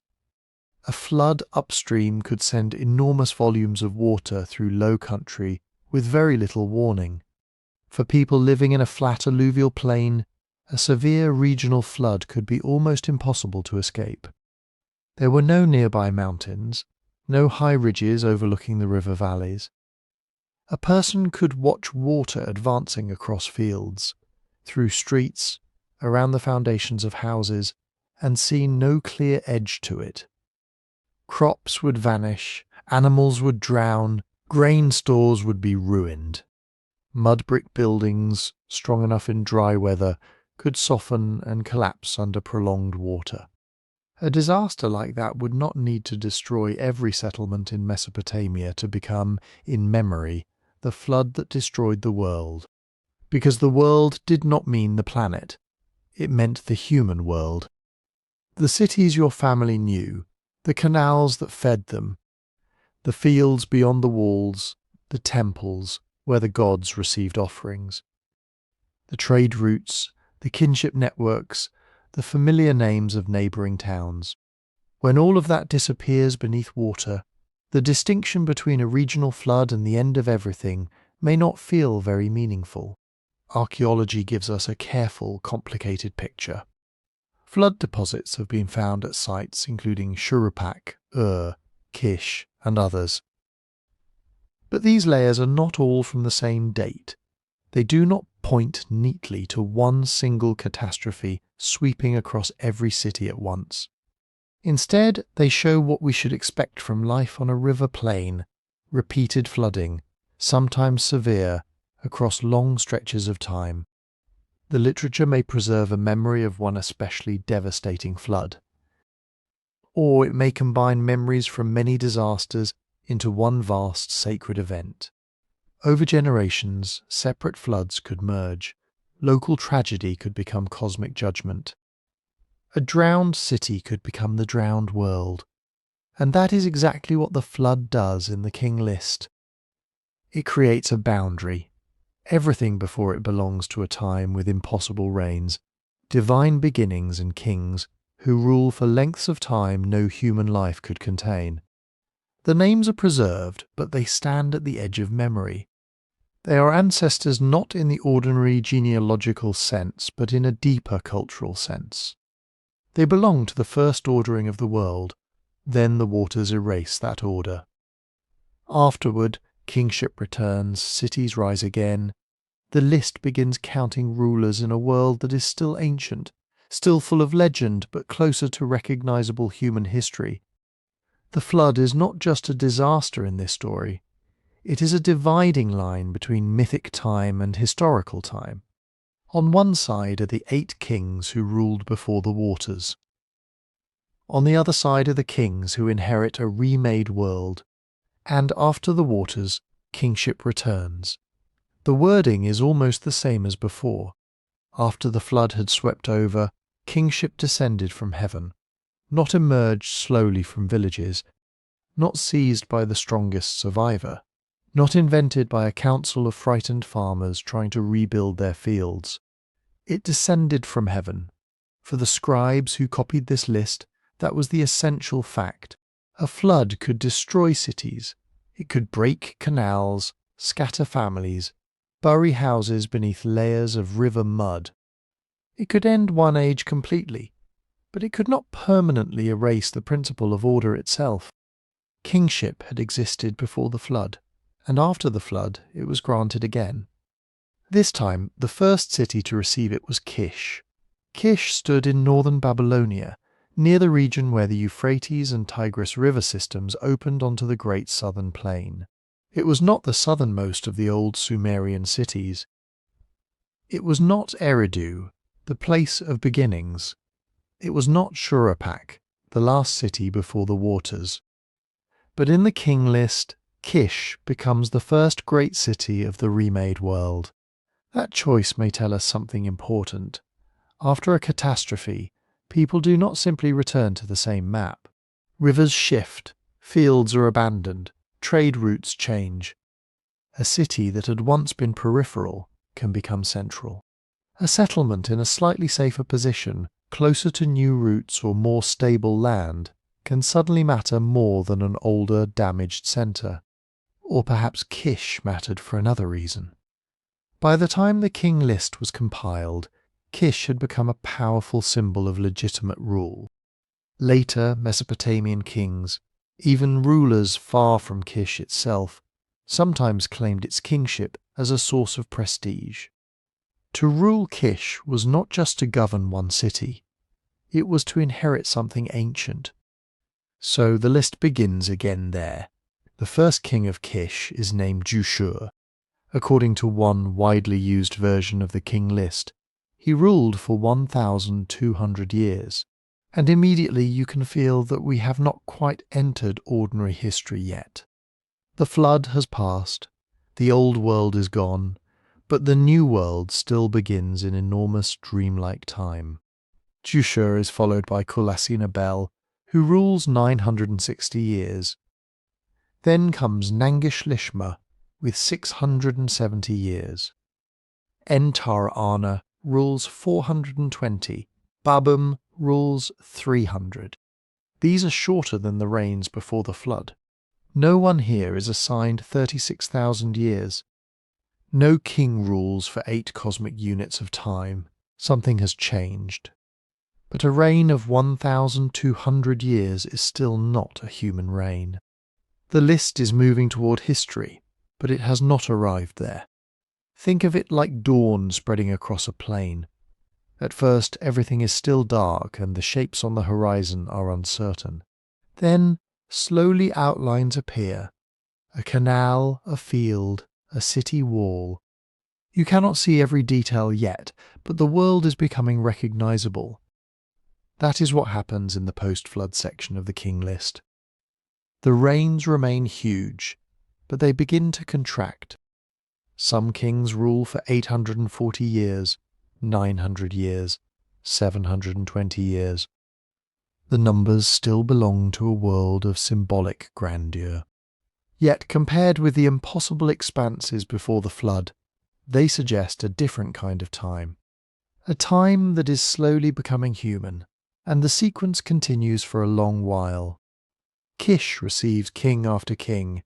Puanum, Calibum, Calamum, Zukachip, Atab, Mashta, Arwium. Their names are strange to us now, preserved mostly because scribes continued copying them across centuries. Without the king list, many of these rulers would be completely lost. One of them stands out, Etana. The list says Etana ruled Kish for 1,500 years. It also gives him a title unlike the others, Etana, the shepherd, who ascended to heaven and consolidated all the foreign lands. That phrase opens a door into another story. Etana was remembered in a Mesopotamian myth as a king desperate for an heir. In the tale, he helps an eagle trapped in a pit, and the eagle repays him by carrying him upward toward the heavens. Etana rises above the land, seeing the earth below him become small. It is one of the oldest surviving stories of a human journey into the sky. Whether the Etana of the myth was ever based on a real ruler, nobody can say. But his place in the king list is revealing. Even after the flood, the earliest kings are still figures of legend. They rule impossibly long. They travel between earth and heaven. They gather distant lands beneath their authority. The new age has begun, but it still glows with the light of myth. Then, gradually, the list gets closer. After Etana come more kings of Kish. Bali, En-men-lu-ana, Melam-Kish, Bar-sol-nu-na, Zamug, Tizkar, Ilku, Iltasadum. Their reign lengths are uneven, some are still immense. Others are surprisingly brief by comparison. Zamug rules for 140 years, Tizkar for 305. Those numbers are not necessarily reliable records. They may have been adjusted, inherited from older traditions, or shaped by scribal number patterns that we can no longer fully recover. But the general movement matters. The further the list travels from the flood, the less distant the kings begin to feel. And eventually Kish produces a name that appears outside the king list, En-men-lu-ana. The list assigns him a reign of 900 years, which is still clearly legendary by modern standards. But En-men-lu-ana is not known only from this document. His name appears in royal inscriptions found at Kish. He is generally regarded as one of the earliest Mesopotamian rulers for whom we have independent written evidence, probably dating to the early dynastic period, around the middle of the 3rd millennium BCE. That is a remarkable threshold. For generations, the king list has been guiding us through names floating in deep time. Names linked to temples, gods, sacred cities, and vanished ages. Then suddenly one of those names touches the archaeological record. Not perfectly, not neatly. The king list's reign length cannot simply be accepted as biography. Its sequence may contain distortions, gaps, and political rearrangements. But En-mebaragizi seems to have been real, and that changes the feeling of the whole document. It means the King List is not just fantasy, but it is not a modern historical chronicle either. It is something more complicated, a bridge built from memory, legend, political ideology, and fragments of real ancient past. En-mebaragizi is also connected to another famous name. Later tradition identifies him as the father of Aga, the final king of Kish in this dynasty. Aga appears in a Sumerian literary tale about Gilgamesh, king of Uruk. In that story, Aga of Kish demands submission from Uruk. Gilgamesh refuses. The cities prepare for conflict. Whether the events happened exactly as the poem describes is uncertain. Ancient literature is not a courtroom transcript, but the appearance of these names together suggests that Mesopotamian scribes preserved memories of rivalry between early city-states. Kish, Uruk, kings, competing for authority in the land between the rivers. And soon, according to the list, Kish loses kingship. It passes to Uruk. This is the pattern that will define the rest of the king list. Kingship does not belong permanently to one place. It moves. One city rises, another falls. A dynasty claims heaven's gift, holds it for a time, and then sees it carried elsewhere. But beginning with Kish, the texture of the story changes. The kings are still larger than life. Their dates remain far beyond certainty. Yet their cities are real places. Their rivalries begin to resemble the rivalries of historical Mesopotamia. And a few names at last emerge from the tablets not only as inherited tradition, but as people who may once have commanded workers, built temples, fought enemies, and left their marks in clay. The flood had divided mythic time from the human world. Kish is where the human world slowly begins to come back into focus. But there is one more question hanging over those impossible reigns. Why those numbers? Why does Alulim rule for 28,800 years? Why does Alalngar rule for 36,000? Why do the totals rise and fall in such clean, enormous blocks, as if someone had not counted years one by one, but built time out of giant pieces? The answer begins with the way Mesopotamians counted. They used a number system based largely on 60, not 10, like the system most of us use every day. 60. This is called sexagesimal mathematics, from the Latin word for 60. And although it may sound strange, you still live with parts of it. 60 seconds in a minute, 60 minutes in an hour, 360 degrees in a circle. These are distant survivors of the mathematical world developed in ancient Mesopotamia. For Sumerian and later Babylonian scribes, 60 was not just a number. It was an extraordinarily useful one. It can be divided evenly by 2, 3, 4, 5, 6, 10, 12, 15, 20 and 30.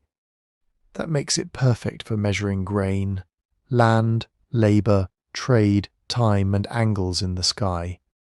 A society built around fields, canals, temple storehouses, and seasonal calendars needed numbers that divided cleanly. And so, over centuries, Mesopotamian scribes developed a sophisticated system of calculation. They made multiplication tables, reciprocal tables, lists of units, problems involving fields, bricks, wages, interest, and the movements of heavenly bodies. The same culture that could calculate how much barley a worker received could also imagine a king ruling for 10 great units of time. The major units behind the king list are relatively simple. A sos was 60, a ner was 600, and a sar was 3,600. That last number matters. 3,600 is 60 times 60. A square of the sacred base number. Now look again at the rulers before the flood. Alulim's 28,800 years equal 8 sar. Alalngar's 36,000 years equal 10 Sar, and En-men-lu-ana's 43,200 years equal 12 Sar. These are not awkward figures. They are not random totals like 28,817 or 35,941. They are carefully shaped numbers built from the same units scribes used to organize the practical world around them.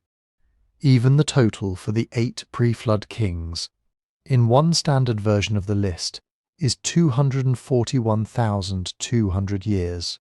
That is 67 Sar, a vast, tidy wall of time. And this helps explain why trying to read the numbers as literal royal biographies leads nowhere.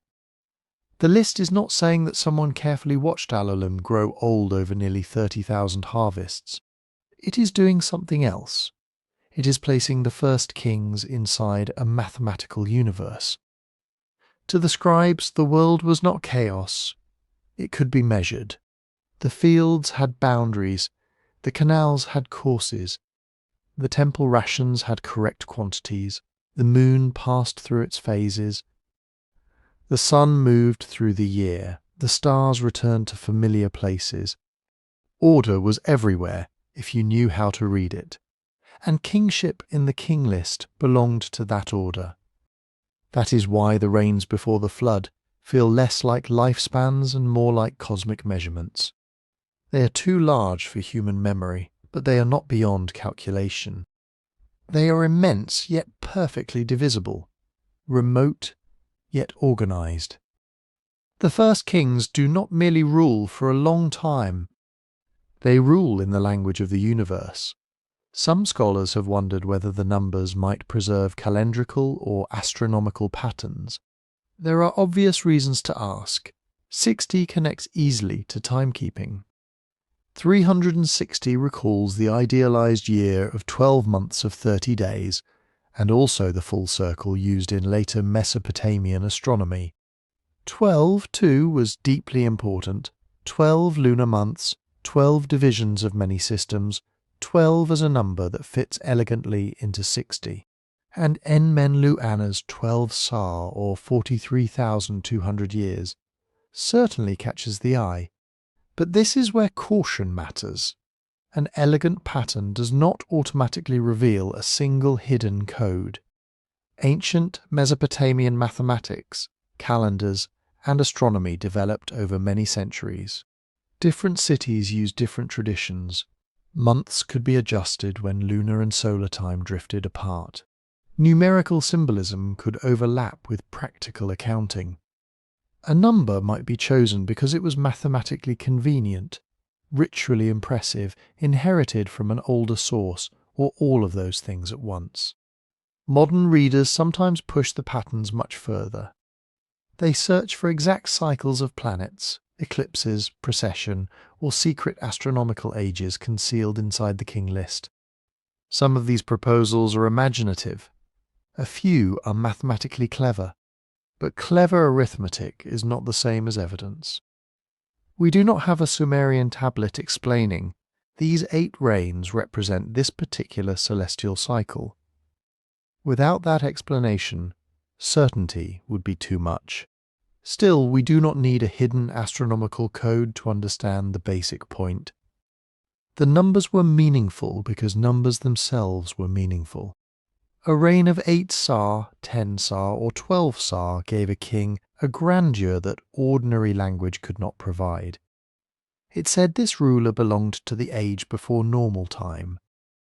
Before short-lived dynasties, border disputes, failed harvests and kings who might disappear after a few decades. These rulers stood near the beginning, when kingship had descended from heaven and the world was still new.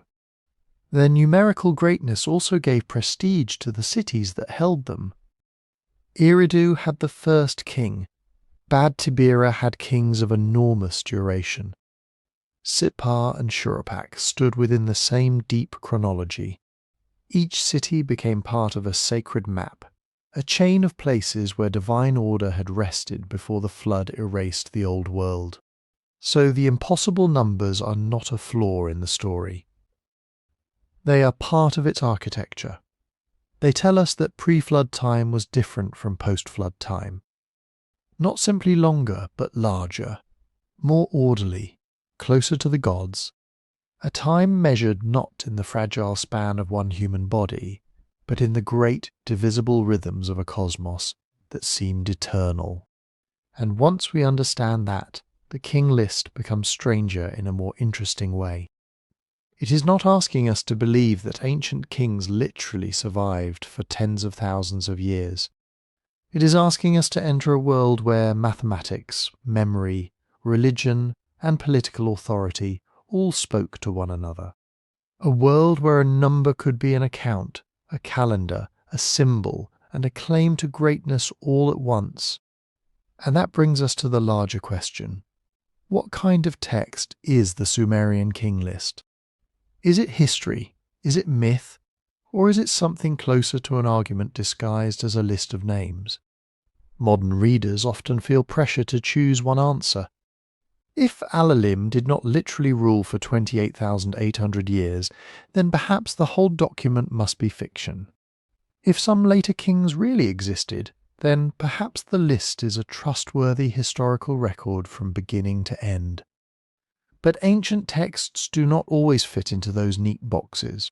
The King List is not a modern chronicle. It was not written by a historian trying to separate confirmed facts from legends, cite documents, compare sources, and tell us where uncertainty begins.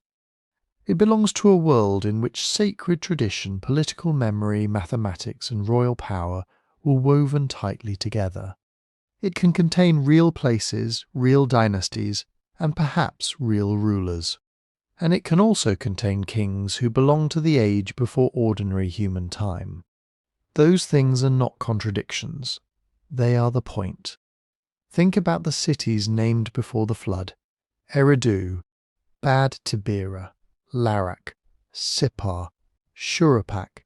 These were not imaginary locations floating in a fantasy landscape. They were ancient Mesopotamian cities, some of them already old by the time the surviving copies of the King List were written down. Their temples, canals, fields, and ruined mud brick walls connected people to a deep past. A scribe living around 1800 BC could look across the plain and know that generations beyond counting had lived there before him. The list gave those old cities a place in a vast story. But it did more than preserve memory. It arranged memory. Again and again, the text uses a simple formula. Kingship descends from heaven. It is established in a city. A king rules. Then kingship is taken away and carried to another city. Not shared, not divided, carried. That pattern is one of the King List's most important political ideas. At any given moment, according to its logic, only one city legitimately possesses kingship over the land. This was a remarkable claim because the actual world of ancient Sumer was rarely that simple. Southern Mesopotamia was a crowded landscape of city-states. Uruk, Ur, Lagash, Umma, Kish, Nippur, Adab, Isin, Larsa, and many others competed for land, water, trade routes, labourers, temple wealth, and prestige. Their rulers went to war. They made alliances. They married into rival dynasties. They claimed victories in inscriptions, and often several kings ruled in different cities at exactly the same time. Archaeology and contemporary inscriptions make that clear. But the King List smooths this messy political reality into a single line. First Eridu, then Bad-tibira, then Larak, then Sippar. Then Shuruppak, after the flood Kish, then other dynasties in their appointed turn. It is a little like taking a noisy map full of rival capitals, disputed borders and overlapping kingdoms, then drawing one clean road through the centre of it. The road does not show everything, but it shows what its makers wanted everyone to remember. And what they wanted to remember was order. Kingship was not presented as something any ambitious warlord could seize by force. It was a gift from the gods, a sacred power that moved from city to city according to a larger pattern. A ruler who held it was not merely successful, he stood, at least for a time, inside the current of divine legitimacy. This gave the list enormous political usefulness. If your city appeared in the sequence, then your city mattered. If kingship had once rested there, even centuries earlier, your local traditions gained a place in the history of the whole land. Your city was not just another cluster of houses beside a canal. It had been one of the chosen seats of rule, and if your own dynasty came at the end of the list or near the end, that could be even more powerful. You were not simply ruling now, you were the latest holder of an authority that had begun in heaven before the flood. That is why scholars often see the King List as more than a neutral record. It may have been shaped, copied, and revised in periods when rulers needed to explain why they deserved power over a fragmented land. One especially important context is the age after the collapse of the Akkadian Empire, when Mesopotamia had broken into competing political centres again. Later, the kings of the third dynasty of built a powerful state over much of southern Mesopotamia. They had every reason to present their rule not as an accident of conquest, but as the rightful return of kingship to its proper course. The list could help make that case. It did not need to say our king is legitimate because he has a large army. It could say something more enduring. Kingship has travelled through the ages. It survived the flood. It passed from city to city, and now, after all those ancient turns of fortune, it has arrived here. That is a political argument, but it is not necessarily a dishonest one. For ancient scribes, political order and cosmic order were not separate subjects. A failed king could mean neglected temples, broken canals, famine, invasion, and disorder in the world itself. A rightful king maintained justice, fed the gods through offerings, protected fields and herds, and kept the human community in balance. To claim legitimate kingship was therefore to claim responsibility for the structure of life. This may explain why the list reaches so far back, beyond recoverable memory, beyond ordinary chronology, all the way to the 8 kings before the flood. The pre-flood rulers give the sequence a foundation no rival city could easily challenge. Their reigns stand at the beginning of civilization, when kingship first descended from heaven and settled among humans. The flood destroys that first world, but not the institution itself. Kingship returns, the line continues. In that sense, the King List is not merely asking who ruled first. It is asking, what is kingship? Its answer is clear.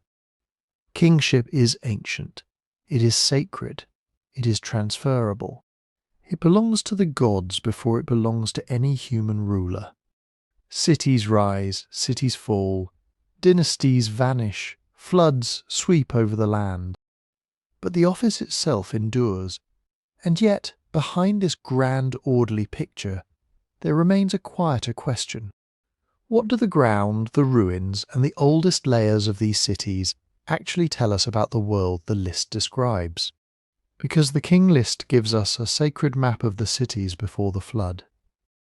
Archaeology gives us something different: broken bricks, buried streets, temple foundations, potsherds, graves, and the faint material traces of people who lived long before any surviving king could be named.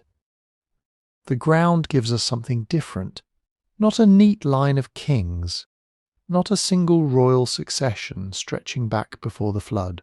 The ground gives us layers, mud brick pressed into mud brick, broken pottery, temple platforms rebuilt again and again, ash from cooking fires, clay ceilings, burials, canal deposits, flood silts, and long gaps where a city may have been washed away, dug apart for building material, or simply buried so deeply that no archaeologist has reached it. It is slower evidence, messier evidence, but it is still extraordinary. Take Eridu, the first city in the King List, the city of Alulim and Alalngar. Eridu stood near the ancient shoreline of the Persian Gulf, though the sea is much farther away today. Over thousands of years, the Euphrates and Tigris carried immense quantities of silt into the Gulf, pushing the coastline outward and creating the flat plain of southern Iraq. In the earliest periods, Eridu was close to marshes, lagoons, fishing grounds, reeds and waterways. It was a good place to live if you knew how to live with water. Archaeology shows that Eridu really was very old. Its earliest known settlement levels go back to the Ubaid period, roughly the 6th millennium BC. That is thousands of years before the invention of writing, before the first securely attested historical kings, and before cities had taken the form they would later have in the age of Sumer. At Eridu, archaeologists found a sequence of small temples, one built on top of another. Each generation had rebuilt the sacred place, raising the ground level a little higher, preserving an old holy site by covering it with a new one. Eventually, that repeated rebuilding created a mound, or tell, rising above the plain. This matters because Eridu was not ancient only in a literary sense. By the time later Sumerians told stories about it, it had already been old for an almost unimaginable length of time. Its temple to Enki, the god of fresh water, wisdom, craft, and the deep underground waters called the Abzu, gave it special religious authority. Eridu could plausibly be remembered as a beginning place, a city close to the waters from which life emerged, a city whose ruins seem to descend endlessly into the earth. But archaeology does not uncover a clay tablet saying, Alulim ruled here for 28,800 years. It does not uncover a palace archive from the reign of Alalngar. The city is real, its deep antiquity is real. The named kings remain another kind of evidence entirely. Then there is Bad-tibira, the second city of pre-flood kingship. Its name is often translated as something like Fortress of the Smiths or Wall of the Metalworkers. In later tradition, it was associated with craft industry and the god Dumuzid. It may have stood in a region where access to trade routes and specialized production made it important. The site generally identified with Bad-tibira is Tel al-Madain in southern Iraq. It was occupied in ancient times, and material from the early dynastic period shows that it belonged to the world of early Sumerian cities. But it has not been excavated as extensively as some of its more famous neighbours. Its deepest history is therefore harder to reconstruct, and that uncertainty is important. The King List makes Bad-tibira sound like a capital of the First Age, holding kingship through the enormous reigns of En-men-lu-ana, En-men-lu-ana, and Dumuzid the shepherd. Archaeology tells us that a settlement existed there, and that it participated in the ancient urban landscape of southern Mesopotamia. It does not independently confirm those individual rulers, nor does it allow us to turn the King List's enormous numbers into ordinary calendar years. Sippar presents a different case. The ancient city called Sippar was associated above all with Shamash, the sun god and divine judge. In fact, there were closely related settlements in the Sippar area, including the major site of Abu Haba and another nearby centre, often identified as Sippar Amnanum. They stood farther north than Eridu and Shuruppak, on the broad Mesopotamian plain where river channels shifted, fields expanded, and political influence could move along water routes. Sippar became a major city in the 3rd millennium BC, and later. It was famous for its temple of Shamash, its scribal culture, and its legal traditions. In later centuries, it remained important enough for kings to rebuild its temples and for scribes to preserve old literary texts there. Yet its position in the pre-flood list should not be mistaken for proof that it was literally ruled by En-sipad-zid-ana for 28,800 years before a world-destroying deluge. The King List is using a real and sacred city. It is placing that city into a cosmic sequence. Those are not the same as an excavated royal biography. Then comes Shuruppak, the last city before the flood. This is one of the most interesting places in the entire story, because Shuruppak, known today as Farah, was a real early urban centre with an unusually rich archaeological record. It flourished in the late 4th and early 3rd millennium BC, around the time writing, administration and organised city life were becoming increasingly complex across southern Mesopotamia. Excavations at Shuruppak revealed houses, streets, administrative buildings and thousands of clay tablets. Some of those tablets contain some of the earliest known written records, lists of goods, accounts, school exercises, and administrative notes from a world where officials were already counting grain, animals, labour and property. This was not the misty age before civilization. This was civilization arriving in paperwork. A city does not become real only when a king writes about conquering it. Sometimes its reality survives in much humbler things: a schoolboy's practice tablet, a seal impressed on wet clay, a list of rations for workers, a jar smashed and left where it fell 5,000 years ago. Shuruppak is also tied to flood tradition through its king, Ubara-Tutu, and through Ziusudra, the Sumerian flood survivor, who was said in other texts to be king of Shuruppak. Archaeologists did find a notable layer of riverine sediment at the site, evidence of a major local flood during the early dynastic period. But here we need to move carefully. A flood layer at one city does not prove a single flood covering the entire world. Southern Mesopotamia was, and still is, an alluvial landscape. Rivers moved, levees failed, channels clogged with silt. Water spread across low ground. A disastrous regional flood could destroy homes, fields, granaries and canals, while leaving other settlements less affected or affected at different times. At several Mesopotamian sites, archaeologists have found flood deposits. But they do not all date to one identical year, one identical event, or one universal catastrophe. What they show is that flood was a recurring reality of life on the plain. A terrifying reality, the kind of thing communities could remember for generations, then reshape into a story about the boundary between one age of the world and the next.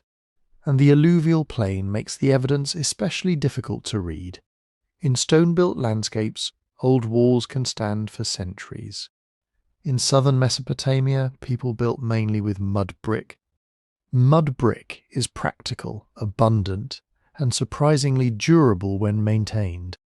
But once abandoned, it melts back into the earth. Rain erodes it.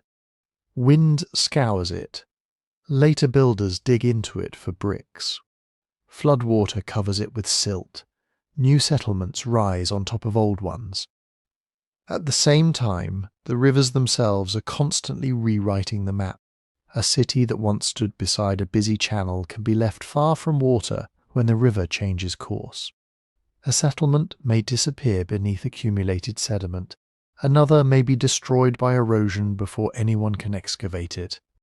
And some of the earliest layers lie so deep below later occupation that reaching them would be difficult, expensive, or impossible without destroying the remains above. So archaeology can confirm something powerful, but limited. Eridu was ancient. Shuruppak was ancient. Bad-tibira and Sippar belonged to the real geography of Mesopotamian memory. Southern Iraq had been developing villages, temples, irrigation systems, trade networks, and eventually cities for millennia before the first dynasties we can identify with confidence.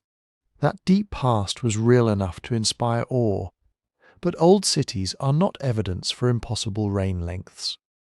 A temple rebuilt 20 times is evidence for continuity of worship. A flood deposit is evidence for water and disaster. A city mound rising above the plain is evidence for countless human lives accumulated in one place. None of these things, by themselves, verify that 8 named men ruled in sequence for 241,200 years. The archaeology does not make the king list meaningless. It helps us understand why the list could be meaningful. The scribes who copied those names were not inventing their world from nothing. They were looking backward across a landscape filled with ancient ruins, sacred cities, shifting rivers, and traces of civilizations older than their own records. They knew the past was deep. They knew cities could vanish. They knew floods could erase a world. And from those realities they built a memory of the age before the flood. That memory did not remain fixed. It moved from city to city, from temple to temple, from one language to another. It was copied by scribes who lived centuries apart in a land where every generation knew that rivers could nourish a field in spring and swallow it in the night. The oldest surviving version of the Mesopotamian flood story is preserved only in fragments. It is written in Sumerian, and its survivor is Ziusudra, a ruler associated with Shuruppak. His name may mean something like life of long days, which is exactly the sort of name a man needs if he is about to outlive the destruction of everyone else. In this story, the gods decide that humanity must be destroyed. The reason is frustratingly unclear because the tablets are broken. We have gaps where the most dramatic explanations should be. But one god, Enki, the god of wisdom and the deep fresh waters beneath the earth, does not simply accept the decision. Enki warns Ziusudra. The warning is not always presented as a straightforward conversation. In Mesopotamian stories, gods can be clever when they need to evade the decisions of other gods. Enki may speak to a wall or to a reed enclosure, knowing that the human on the other side will hear. It is divine legalism at its most poetic. He does not openly betray the counsel of gods. He merely speaks loudly near someone who needs to know. Ziusudra builds a great boat. The flood comes. The storm tears across the land. And when the waters finally withdraw, Ziusudra survives.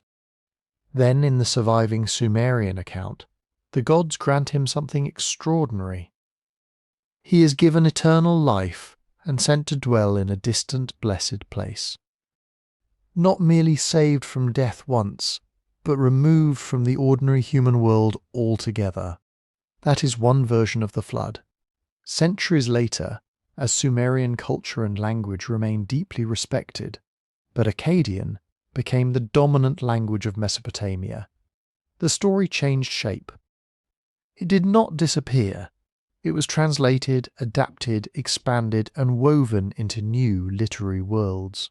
In the Akkadian Atrahasis epic, the survivor is called Atrahasis, meaning exceedingly wise, and this time we are told why the gods become angry. Human beings have multiplied, they are making too much noise. Their activity disturbs Enlil, one of the highest gods, the lord associated with wind, storms, and authority. It is a strange reason by modern standards, but it reflects a universe in which humans are created to work for the gods, maintaining canals, fields, temples, and offerings. If they become too numerous, too restless, too loud, the balance of creation breaks down. Enlil first tries lesser disasters, drought, famine, disease. Each time Atrahasis receives help from Enki, who teaches humanity how to survive the crisis. Finally, Enlil demands a flood, a disaster so complete that no one should escape. But Enki warns Atrahasis, again through the walls of a reed hut. Reed wall, the god calls out in one famous reconstruction of the story. Listen, it is a wonderfully intimate moment. The fate of humanity turns on a god speaking to a wall. Atrahasis is told to dismantle his house and build a boat. He must seal it against water. He must bring aboard his family, animals, and the living things needed to begin again. The storm arrives with terrifying force. Even the gods are frightened by what they have unleashed. They gather in hunger because the humans who once fed them through sacrifice are gone. When the flood ends, Atrahasis offers a sacrifice. The gods gather around it like flies, according to the poem. It is not a gentle image.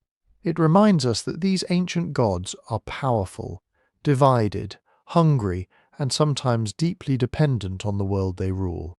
Then comes the Epic of Gilgamesh. Here, the flood survivor has another name, Utnapishtim, often understood as he found life. Gilgamesh seeks him because Gilgamesh is afraid of death. His friend Enkidu has died, and the mighty king has discovered that strength cannot stop the grave.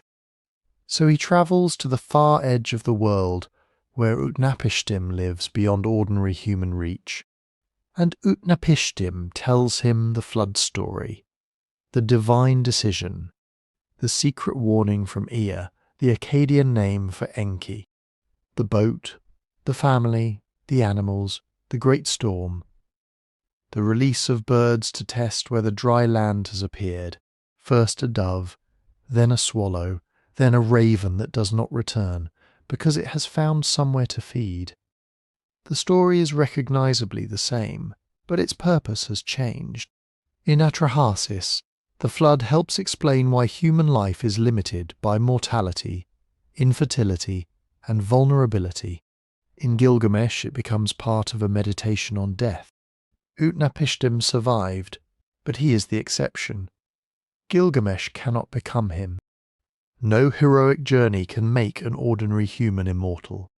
And behind all these versions stands the Sumerian King List, with its simple, solemn line, "Then the flood swept over." That short statement carries an entire world of stories behind it. Perhaps recurring flood traditions began with real disasters on the southern plain. They may have grown from memories of ruined fields, drowned homes, boats tied to rooftops, and families waiting for the river to fall. But literature also shaped them. So did temple ritual. So did generations of scribes preserving old names in new languages. The flood was environment, memory, theology, and storytelling all at once. It was not just water. It was the line between the world that had been and the world that could begin again. And once we begin looking beyond Mesopotamia, the pattern becomes even more interesting, because the Sumerian King List is not the only ancient tradition to imagine a world before the flood as a place of extraordinary ancestors, impossibly long lives, and a sharp dividing line between the first age of humanity and everything that came after. The most familiar comparison comes from the biblical book of Genesis. In Genesis, before Noah and the flood, there is a genealogy beginning with Adam. Adam lives 930 years. His son Seth lives 912. Enosh lives 905. Then come other ancestors with lifespans measured not in ordinary decades, but in centuries. Methuselah, the most famous of them, is said to have lived 969 years. And then comes the flood. After the flood, the numbers begin to change. Noah himself is still astonishingly old, living 950 years according to the biblical account. But the generations that follow gradually become shorter-lived. The world after the flood is recognizably connected to the world before it, yet it is also diminished. Human life has become more limited. Something vast and ancient has been left behind. That basic structure has obvious similarities to the Sumerian King List. In the Sumerian tradition, there are 8 kings before the flood. Their reigns stretch across tens of thousands of years. Then the flood sweeps over the land.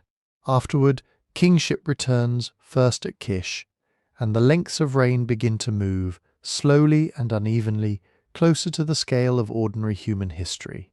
In Genesis, there are 10 generations from Adam to Noah. Their lives are vast by later standards. Then comes the flood. Afterward, the genealogy continues into a changed world. Long-lived ancestors. A flood dividing time. A post-flood humanity that is still connected to the old world, but no longer possesses its impossible scale. It is difficult not to notice the resemblance, and ancient writers noticed such patterns too. The Babylonian priest Berossus, writing in Greek during the 3rd century BCE, described a line of 10 kings before a great flood. His account is lost, but later authors preserved fragments of it. Berossus gave his first king the name Aloros, which is generally understood to correspond to the Sumerian Alulim of Eridu. His list was not identical to the surviving Sumerian King List. The names and numbers moved through translation, adaptation, and retelling. But the broad shape remained: ancient rulers, enormous reigns, then a flood. So now we have several traditions from the ancient Near East and its neighbouring literary worlds, all preserving some version of an antediluvian age. That does not mean they are all simply copies of one original story. This is where comparisons can become tempting, and where they can also become misleading. Two stories can resemble each other for many reasons. One may borrow directly from another, both may draw on an older shared tradition. They may have developed through long contact between neighbouring cultures, or they may independently use similar ideas because floods are dramatic. Genealogies are useful, and people everywhere tend to imagine the distant past as larger, longer, and more powerful than the present. A tradition about the first humans living for centuries does not require a literal historical memory of people who lived for centuries.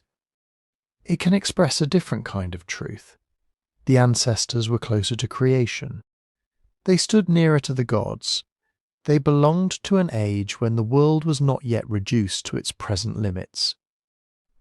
The same is true of the flood boundary. A flood is not only a disaster, it is a reset. It destroys one order and makes another possible. It explains why the old world is gone, why the present world feels smaller, and why human beings must live with death, uncertainty, and limits. That idea could travel very well. Mesopotamia was never isolated. Its cities traded with Syria, Anatolia, Iran, the Persian Gulf, and the Levant. Merchants carried wool, timber, metals, stone, and luxury goods across immense distances. Diplomats carried letters, conquerors carried gods, languages, and administrative systems. Scribes learned to write in more than one language, copied foreign names, and translated stories into new forms. For thousands of years, the ancient Near East was a place of contact. Not constant agreement, not one unified culture, but contact. A Sumerian story could become an Akkadian story. An Akkadian story could enter a Hurrian, Hittite, Aramaic, or Hebrew-speaking environment. A local tradition could absorb foreign images while remaining deeply local in its meaning. By the first millennium BCE, Mesopotamian scholarship had enormous prestige. Babylonian astronomy, omen lore, mathematics, and old literary traditions were known far beyond southern Iraq. The biblical writers lived within this larger Near Eastern world. That does not settle every question about influence. The Hebrew Bible is not a Mesopotamian text in disguise, and Genesis is not merely a rewritten version of Atrahasis or Gilgamesh. Its theology is profoundly different. In Genesis, there is one God, not a quarrelsome assembly. The flood is connected to human violence and corruption, not to humanity making too much noise for a sleeping deity. Noah does not receive immortality and disappear to the edge of the world. He returns, plants a vineyard, and becomes part of the continuing human story. Even where the stories seem close, they are doing different work. Still, their similarities matter. They show that people across the ancient Near East used genealogies, king lists, and flood stories to think about deep time. They asked where human order came from. They wondered why mortality exists. They imagined a lost beginning, populated by figures greater than those who came later. And perhaps that is the safest way to compare them, not by forcing every ancient flood into one single source, or treating every resemblance as proof that one culture stole from another, but by listening for the questions beneath the stories. What came before us? Why is the world broken? Who survived when everything else was lost? And how much of the first world can still be remembered after the waters have gone down? And that brings us to one of the quietest and most important questions in the whole story. When was the Sumerian King List actually written? Not when did Alulim rule? Not when did the flood happen? Those are questions the text itself places beyond ordinary historical measurement. The better question is much more manageable. When did real scribes, sitting in real cities, press these names and numbers into wet clay? That distinction changes everything.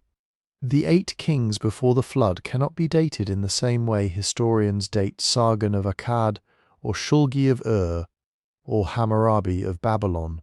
For rulers from later periods we may have year names, inscriptions, building projects, archives, seals, letters and tablets recording shipments of grain or wool. We can compare one king with another. We can sometimes connect a reign to a known city, a known war, even an eclipse. For Alulim of Eridu, we have none of that. No palace archive from his reign. No foundation inscription naming him. No dated contract signed by a merchant who lived under his government for 28,800 years. The kings before the flood belong to the horizon of tradition, not the kind of evidence historians use to construct a normal chronology. But the tablets that name them can be studied, and clay tablets have a remarkable advantage. They may be small, broken, stained, and difficult to read. But once clay has dried or been baked in an ancient fire, it can survive for thousands of years. The words on it may describe a past that cannot be verified.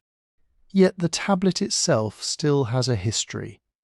It was made at a particular time, in a particular place, by someone using a particular style of writing. Scholars begin their cuneiform changed over time. Not as dramatically as modern handwriting changes from person to person, perhaps, but enough that trained readers can often recognize broad periods. The shapes of signs shift. Some signs become simpler. Others develop new forms. Scribal conventions change. The way a tablet is ruled into columns, the spacing of lines, the arrangement of names and numbers, even the kinds of mistakes a student makes while copying, can help place a manuscript within a historical setting. Language offers another clue. The King List is written mainly in Sumerian, a language that was spoken in southern Mesopotamia in the 3rd millennium BCE, but continued to be studied long after it had ceased to be an everyday spoken language. By the Old Babylonian period, around the early 2nd millennium BCE, many scribes were learning Sumerian much as later scholars learned Latin, as a language of tradition, religion, literature, law, and prestige. So a tablet written in Sumerian is not automatically as old as the Sumerian language itself. A Babylonian scribe around 1800 BCE could copy a text in Sumerian that contained words, names, and formulas inherited from centuries earlier. Sometimes the copy preserves very old linguistic features. Sometimes it smooths them out. Sometimes the scribe misunderstands an archaic phrase and replaces it with something more familiar. A text can be ancient in origin, but young in the form in which we receive it. This is one reason scholars speak carefully about dates. They may date a particular manuscript to around 1800 BCE. They may suggest that the composition, or at least an earlier version of it, existed by the late 3rd millennium BCE. But that does not mean every line of the text was composed at one moment, by one author, with one unchanging purpose. The Sumerian King List was probably not born as a finished book. It was more likely shaped over time, as scribes assembled traditions about cities, dynasties, famous rulers, and the movement of kingship from one place to another. Some elements may preserve very old memories, others may reflect the concerns of the periods in which the list took its surviving form. The Ur-3 period is especially important here. Around 2100 BCE, the kings of the 3rd dynasty of Ur ruled much of southern Mesopotamia through one of the most organized states the ancient world had yet seen. Their officials kept enormous archives. They counted animals, workers, fields, rations, boats, bricks, and temple offerings. They also cared deeply about legitimacy. A king of was not merely a local strongman with an army. He presented himself as the heir to an older order. He restored temples, honoured ancient cities, and placed his rule within the long sacred history of Sumer. It is in this late 3rd millennium world that many scholars locate the emergence of an early king list tradition. The idea that kingship had descended from heaven, passed from city to city, vanished in the flood, and returned again could make the political landscape of Mesopotamia appear orderly rather than chaotic. It gave history a pattern. Cities rose because kingship came to them. Cities fell because kingship departed. Then came the Old Babylonian period, beginning in the early 2nd millennium BCE. This is the age from which several of the most important surviving king list manuscripts come. By then, III had collapsed. Southern Mesopotamia was divided among competing kingdoms. Cities such as Isin, Larsa, and later Babylon claimed authority in a crowded and unstable political world. And once again, the past mattered. Scribes copied old texts, not because they were casually curious about antiquity, but because antiquity carried authority. A king who could be connected to the ancient order of Sumer gained something more valuable than a military victory. He gained a place in the story of how rule itself was supposed to work. But copying is never perfectly neutral. Imagine a scribe copying a list that had already been copied for generations. He inherits ancient names, but perhaps rearranges a line. He preserves a city sequence, but adds a dynasty now considered important. He writes old traditions in the spelling of his own time. He may not be trying to deceive anyone. He is doing what scribes often do, preserving a tradition by making it usable in the present. This is why later copies are both precious and complicated. They may be our only window onto a much older text. But the window has a frame, and the frame belongs to the period that made it. Historians can responsibly date the clay tablets themselves. They can compare their script with other dated documents. They can study the archaeological layer where a tablet was found. They can examine its language and compare its wording with other literary, royal, and administrative texts. They can identify which versions seem earlier, which seem later, and where copies disagree. They can sometimes say, with reasonable confidence, that a king list tradition existed by the III period, and that important versions were copied during the Old Babylonian period. What they cannot do is turn the list into a stopwatch for the world before the flood. They cannot add up the impossible reigns and arrive at a reliable date for creation, for a universal deluge, or for 8 historical monarchs ruling in Eridu, Bad-tibira, Sippar, and Shuruppak. The numbers tell us far more about ancient ideas of sacred time than about calendar years.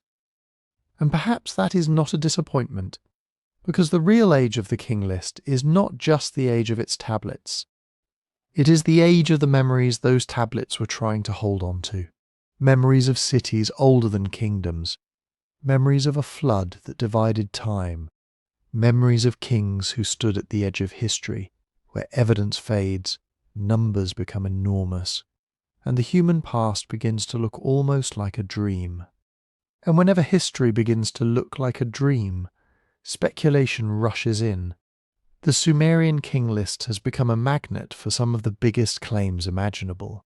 Lost civilizations, advanced societies destroyed by a global flood, visitors from another world teaching humanity how to build cities, literal giants, demigods or superhuman rulers who lived for tens of thousands of years before ordinary human history began. You can understand why. The text gives us 8 kings ruling before a flood.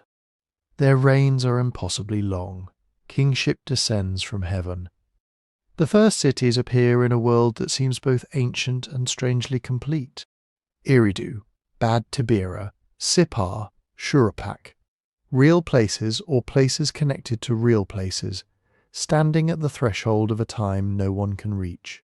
It feels like a clue, and sometimes, when a clue is mysterious enough, people begin to treat mystery itself as evidence.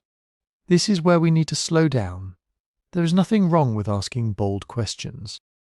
Could old traditions preserve memories of events far older than the tablets that record them? Could stories of the flood reflect real disasters in the river plains of Mesopotamia? Could the list contain fragments of ancient city traditions that were passed down for generations before anyone wrote them on clay? Those are reasonable questions. Scholars ask versions of them all the time. But a question is not an answer. The fact that we do not know exactly where a tradition began does not prove that it came from a vanished global civilization.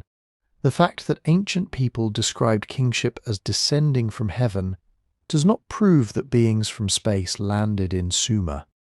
And the fact that a king was said to reign for 28,800 years does not mean a human body actually survived for 28,800 years. It means the text is doing something unusual. The next step is figuring out what. This is the evidence test, a simple habit that can save us from almost every dramatic claim about the ancient world. First, ask what the source actually says. Not what we wish it said, not what a modern documentary title says it said. What does the tablet say? The Sumerian King List says that kingship descended from heaven. It names cities and rulers. It assigns enormous reign lengths. It says the flood swept over the land. Then it says kingship returned and moved to Kish. But it does not say that aliens built Eridu. It does not describe machines, spacecraft, advanced electrical systems, secret underground laboratories, or a civilization with technology beyond the ancient world. Those ideas are added from outside the text. That does not automatically make them impossible in the broadest imaginable sense. Almost anything is possible if we refuse to ask for evidence. But history works differently. History asks what explanation best fits the evidence we actually have, and extraordinary explanations need extraordinarily strong evidence. Not just a strange number, not just an ancient phrase translated as from heaven, not just an impressive ruin or a flood story or a gap in the archaeological record. A strange number may be symbolic, a phrase about heaven may be religious language. A ruin may be impressive because ancient people were capable of impressive things. And a gap in the record may simply mean that mud brick dissolved, a site remains buried, tablets have not survived, or archaeologists have not excavated the right place yet. Mesopotamia is full of gaps. That is normal. The ancient past is not a completed puzzle with a few pieces missing. It is more like a field after a flood, where a few objects remain above the mud, and most of the landscape lies below it. But gaps are not blank checks. If someone claims that a lost super-civilization ruled Sumer before the flood, we would expect some kind of trace. Not necessarily a perfect archive. Ancient evidence rarely survives perfectly. But perhaps unusual tools, buildings made with techniques unknown for their age, materials that cannot be explained by known ancient technology, inscriptions describing the society in clear terms, or a chain of evidence linking the claim to real archaeological contexts. So far, the evidence does not show that. What archaeology does show is already fascinating enough. It shows that southern Mesopotamia became home to some of the world's earliest cities. It shows people learning to manage water, organize labour, build temples, make pottery, trade across long distances, count goods, and eventually write.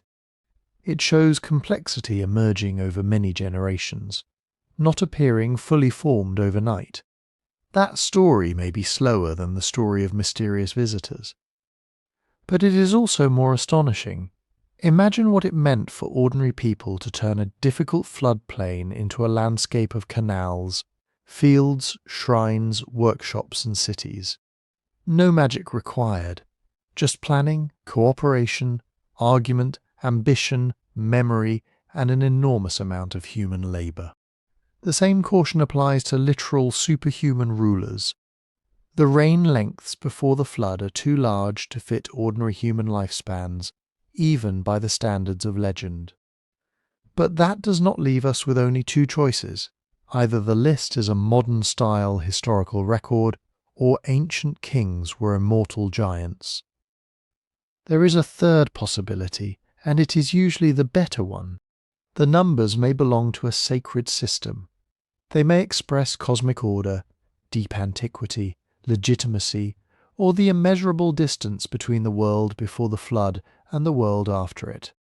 They may have been inherited from older traditions whose original meaning was already obscure to later scribes.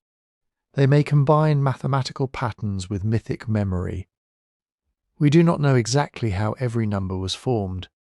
That uncertainty is real, but real uncertainty has boundaries. We can say that the 8 pre-Diluvian kings are not confirmed by contemporary royal inscriptions or excavated archives from their supposed reigns. We can say that the cities named in the list were important in Mesopotamian tradition, and several were real ancient settlements. We can say that flood stories were powerful across the region. We can say that the surviving King List manuscripts were written long after the age they describe. What we cannot responsibly say is that the lack of proof becomes proof of whatever theory we prefer. So, when you hear a dramatic claim about Sumer, try 4 questions. What is the original source? Does it actually say what people claim it says? What archaeological evidence supports the interpretation? And is there a simpler explanation that fits the evidence better? Those questions do not make the past less mysterious. They make its mysteries sharper, because the true puzzle of the Sumerian King List is not whether aliens ruled before the flood. The true puzzle is why generations of scribes preserved these 8 impossible kings at all. Why their names mattered, why their cities mattered, why the flood had to stand between their age and everything that came after. And that question takes us closer to the people who wrote the list than any modern fantasy ever could. So let's return to the 8 kings themselves, not as secret rulers of a lost technological empire, not as biographies we can recover from buried palaces, but as they may have appeared to the ancient scribes who copied their names into clay. For those scribes, the 8 kings stood at the beginning of everything that mattered, before ordinary dynasties, before familiar wars between cities, before the kings of Kish, Uruk and Akkad, before the dates that could be counted, the monuments that could be named, and the royal inscriptions that could praise a ruler's victories in careful detail. This was the age before the flood, and the flood was not merely a disaster in the king list. It was a dividing line in the structure of time itself. On one side stood a world that was almost too ancient to imagine. Kingship had descended from heaven. Rule was centered in a small sequence of sacred cities. Eridu came first, then Bad-tibira, Larak, Sippar and Shuruppak. 8 rulers held kingship across these cities for reigns measured not in ordinary years, but in enormous orderly numbers. Then the flood swept over the land, and after it, kingship returned. That simple pattern gave Mesopotamian history a beginning, a break, and a continuation. The world after the flood was damaged, changed, and mortal. But it was not disconnected from what came before. Kingship itself survived. It moved. It passed into Kish. From Kish it passed to other cities, and eventually it reached the dynasties whose names scribes knew from monuments, traditions, and perhaps more reliable records. This is one reason the list mattered. It connected later rulers to the deepest possible past. A king ruling in historical Sumer was not just another powerful man with soldiers, fields, and taxes. In the logic of the king list, he belonged to an institution older than the flood. Kingship had existed before the present world. It had been granted by the gods. It had endured catastrophe, and every later dynasty, however briefly, could claim a place in that sacred chain. Think about what that means. Mesopotamian cities competed constantly. They fought over canals, farmland, trade routes, temple wealth, and political power. Each city wanted to be important. Each ruler wanted to be remembered. But the King List offered a larger story, in which no city held power forever. Kingship moved from Eridu to Bad-tibira, from Bad-tibira to Larak, from Larak to Sippar, from Sippar to Shuruppak. After the flood, it moved again and again. No city owned kingship permanently. It received it. That was a powerful idea. It could explain why one city rose while another declined. If a dynasty lost power, that did not necessarily mean the gods had abandoned kingship. It meant kingship had moved on, as it always had. The pattern was ancient. The rise and fall of cities was built into the order of the world, and the 8 kings were the first holders of that order. Their names may have carried echoes that were already old when the surviving tablets were written. Alulim, Alalngar, En-men-lu-ana, En-men-lu-ana, Dumuzid the shepherd, En-sipad-zid-ana, En-men-lu-ana, Ubara-Tutu. Some names sound distinctly Sumerian. Some contain elements associated with lordship, heaven, righteousness, or shepherding.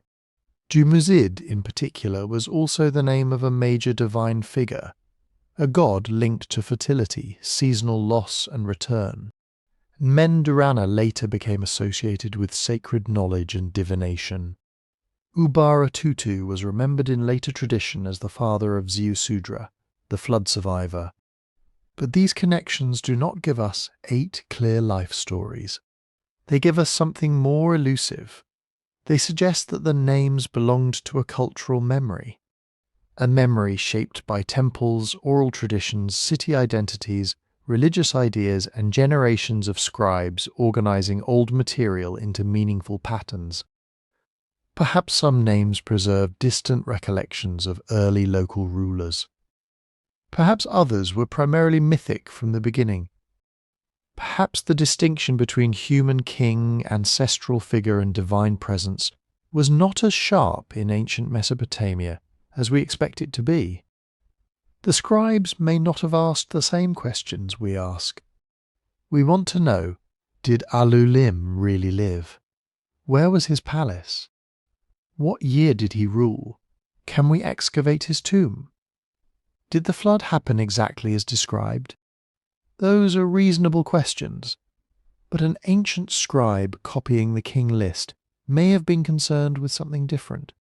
Was kingship properly ordered? Which city held it first? How did the present world connect to the sacred past? What did the flood change, and what did it fail to destroy? In that sense, the 8 kings were not just people on a list. They were markers at the edge of memory. They gave names to a time before ordinary time. They turned the distant beginnings of civilization into a sequence that could be copied, counted, and taught. And yet the uncertainty remains. We cannot confirm the 8 kings as historical individuals. We cannot turn their huge reign lengths into a dependable chronology. We cannot identify the flood in the King List with one excavated layer of mud, one river disaster, or one specific date. The tablets we possess are much later than the age they describe. But we can say this: the 8 kings were meaningful.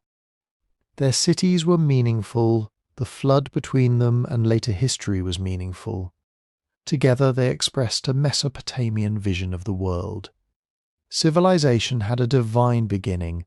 Political power moved according to a larger order, and even the greatest catastrophe did not erase the thread connecting the past to the present. That may be why their names survived, not because we can prove that they ruled for 241,200 years, but because, for ancient scribes, they ruled over the beginning of the story. So here they are once more, the 8 rulers before the flood. Alulim of Eridu, where kingship first descended from heaven. Alalngar, who followed him in that first sacred city. Then the kings of Bad-tibira, En-men-lu-ana, En-men-lu-ana, and Dumuzid the shepherd, a figure whose name seems to drift between royal memory and the world of the gods. After them came En-sipad-zid-ana of Larak, En-men-lu-ana of Sippar, remembered in later traditions as a possessor of extraordinary sacred knowledge, and finally Ubara-Tutu of Shuruppak, standing at the threshold of the flood, and linked in later Mesopotamian stories to the family of the survivor. 8 names, 5 cities, hundreds of thousands of impossible years, and then water. It is tempting to treat the King List like a puzzle with one hidden answer. Maybe the huge rains were mistranslated. Maybe they recorded lunar months. Maybe the kings were visitors from somewhere else, survivors of a vanished civilization, or rulers of a forgotten world beneath the rivers of southern Iraq. But the tablets themselves point us somewhere quieter, and perhaps more interesting. They point toward a civilization trying to arrange the deepest past into a meaningful shape. The Sumerian King List was not a modern archive. It was not designed to satisfy an archaeologist asking for dates, inscriptions, census records, and proof. It was a work of memory, political memory, religious memory, city memory, a way of saying that rule had an origin, that power came from beyond ordinary human life, and that the world had passed through a terrible dividing event. Before the flood, kingship was immense, almost beyond measure. After the flood, it returned to a damaged but recognizable world, moving from city to city, dynasty to dynasty, ruler to ruler. The numbers became smaller, the names became closer. Eventually, history began to look more like the kind of history we know. But those first 8 kings never disappeared. Generation after generation, scribes pressed their names into wet clay. They copied them long after Eridu's earliest temples had become ancient ruins, long after Shuruppak's flood stories had taken on new forms, long after new empires rose, ruled, and vanished in their turn. And perhaps that is the real mystery. What did those names preserve? Did Alulim contain a faint echo of an early leader in the marshlands around Eridu? Did the kings of Bad-tibira preserve memories of old cult centres, herding communities, metalworkers, or stories told before writing existed? Was Ubara-Tutu once remembered as an ancestral figure from Shuruppak, later placed beside the Great Flood? We cannot know. Maybe the names were historical, transformed by thousands of years of storytelling. Maybe they were sacred figures given royal titles. Maybe they were always part of a symbolic map of the world. Most likely they belong to that uncertain borderland where history and myth meet, and neither can be completely separated from the other. The 8 kings stand there still at the edge of memory. Not fully recoverable, not entirely lost. If you enjoyed this journey into ancient Mesopotamia, kindly like, comment and subscribe, and let us know where you are listening from tonight. The best way to support the channel is to listen on Spotify through the link in the description. For now, let the names settle into the distance. Eridu, Bad-tibira, Larak, Sippar, Shuruppak, and beyond them the old river world, quiet beneath the stars, remembering kings who may never have been forgotten.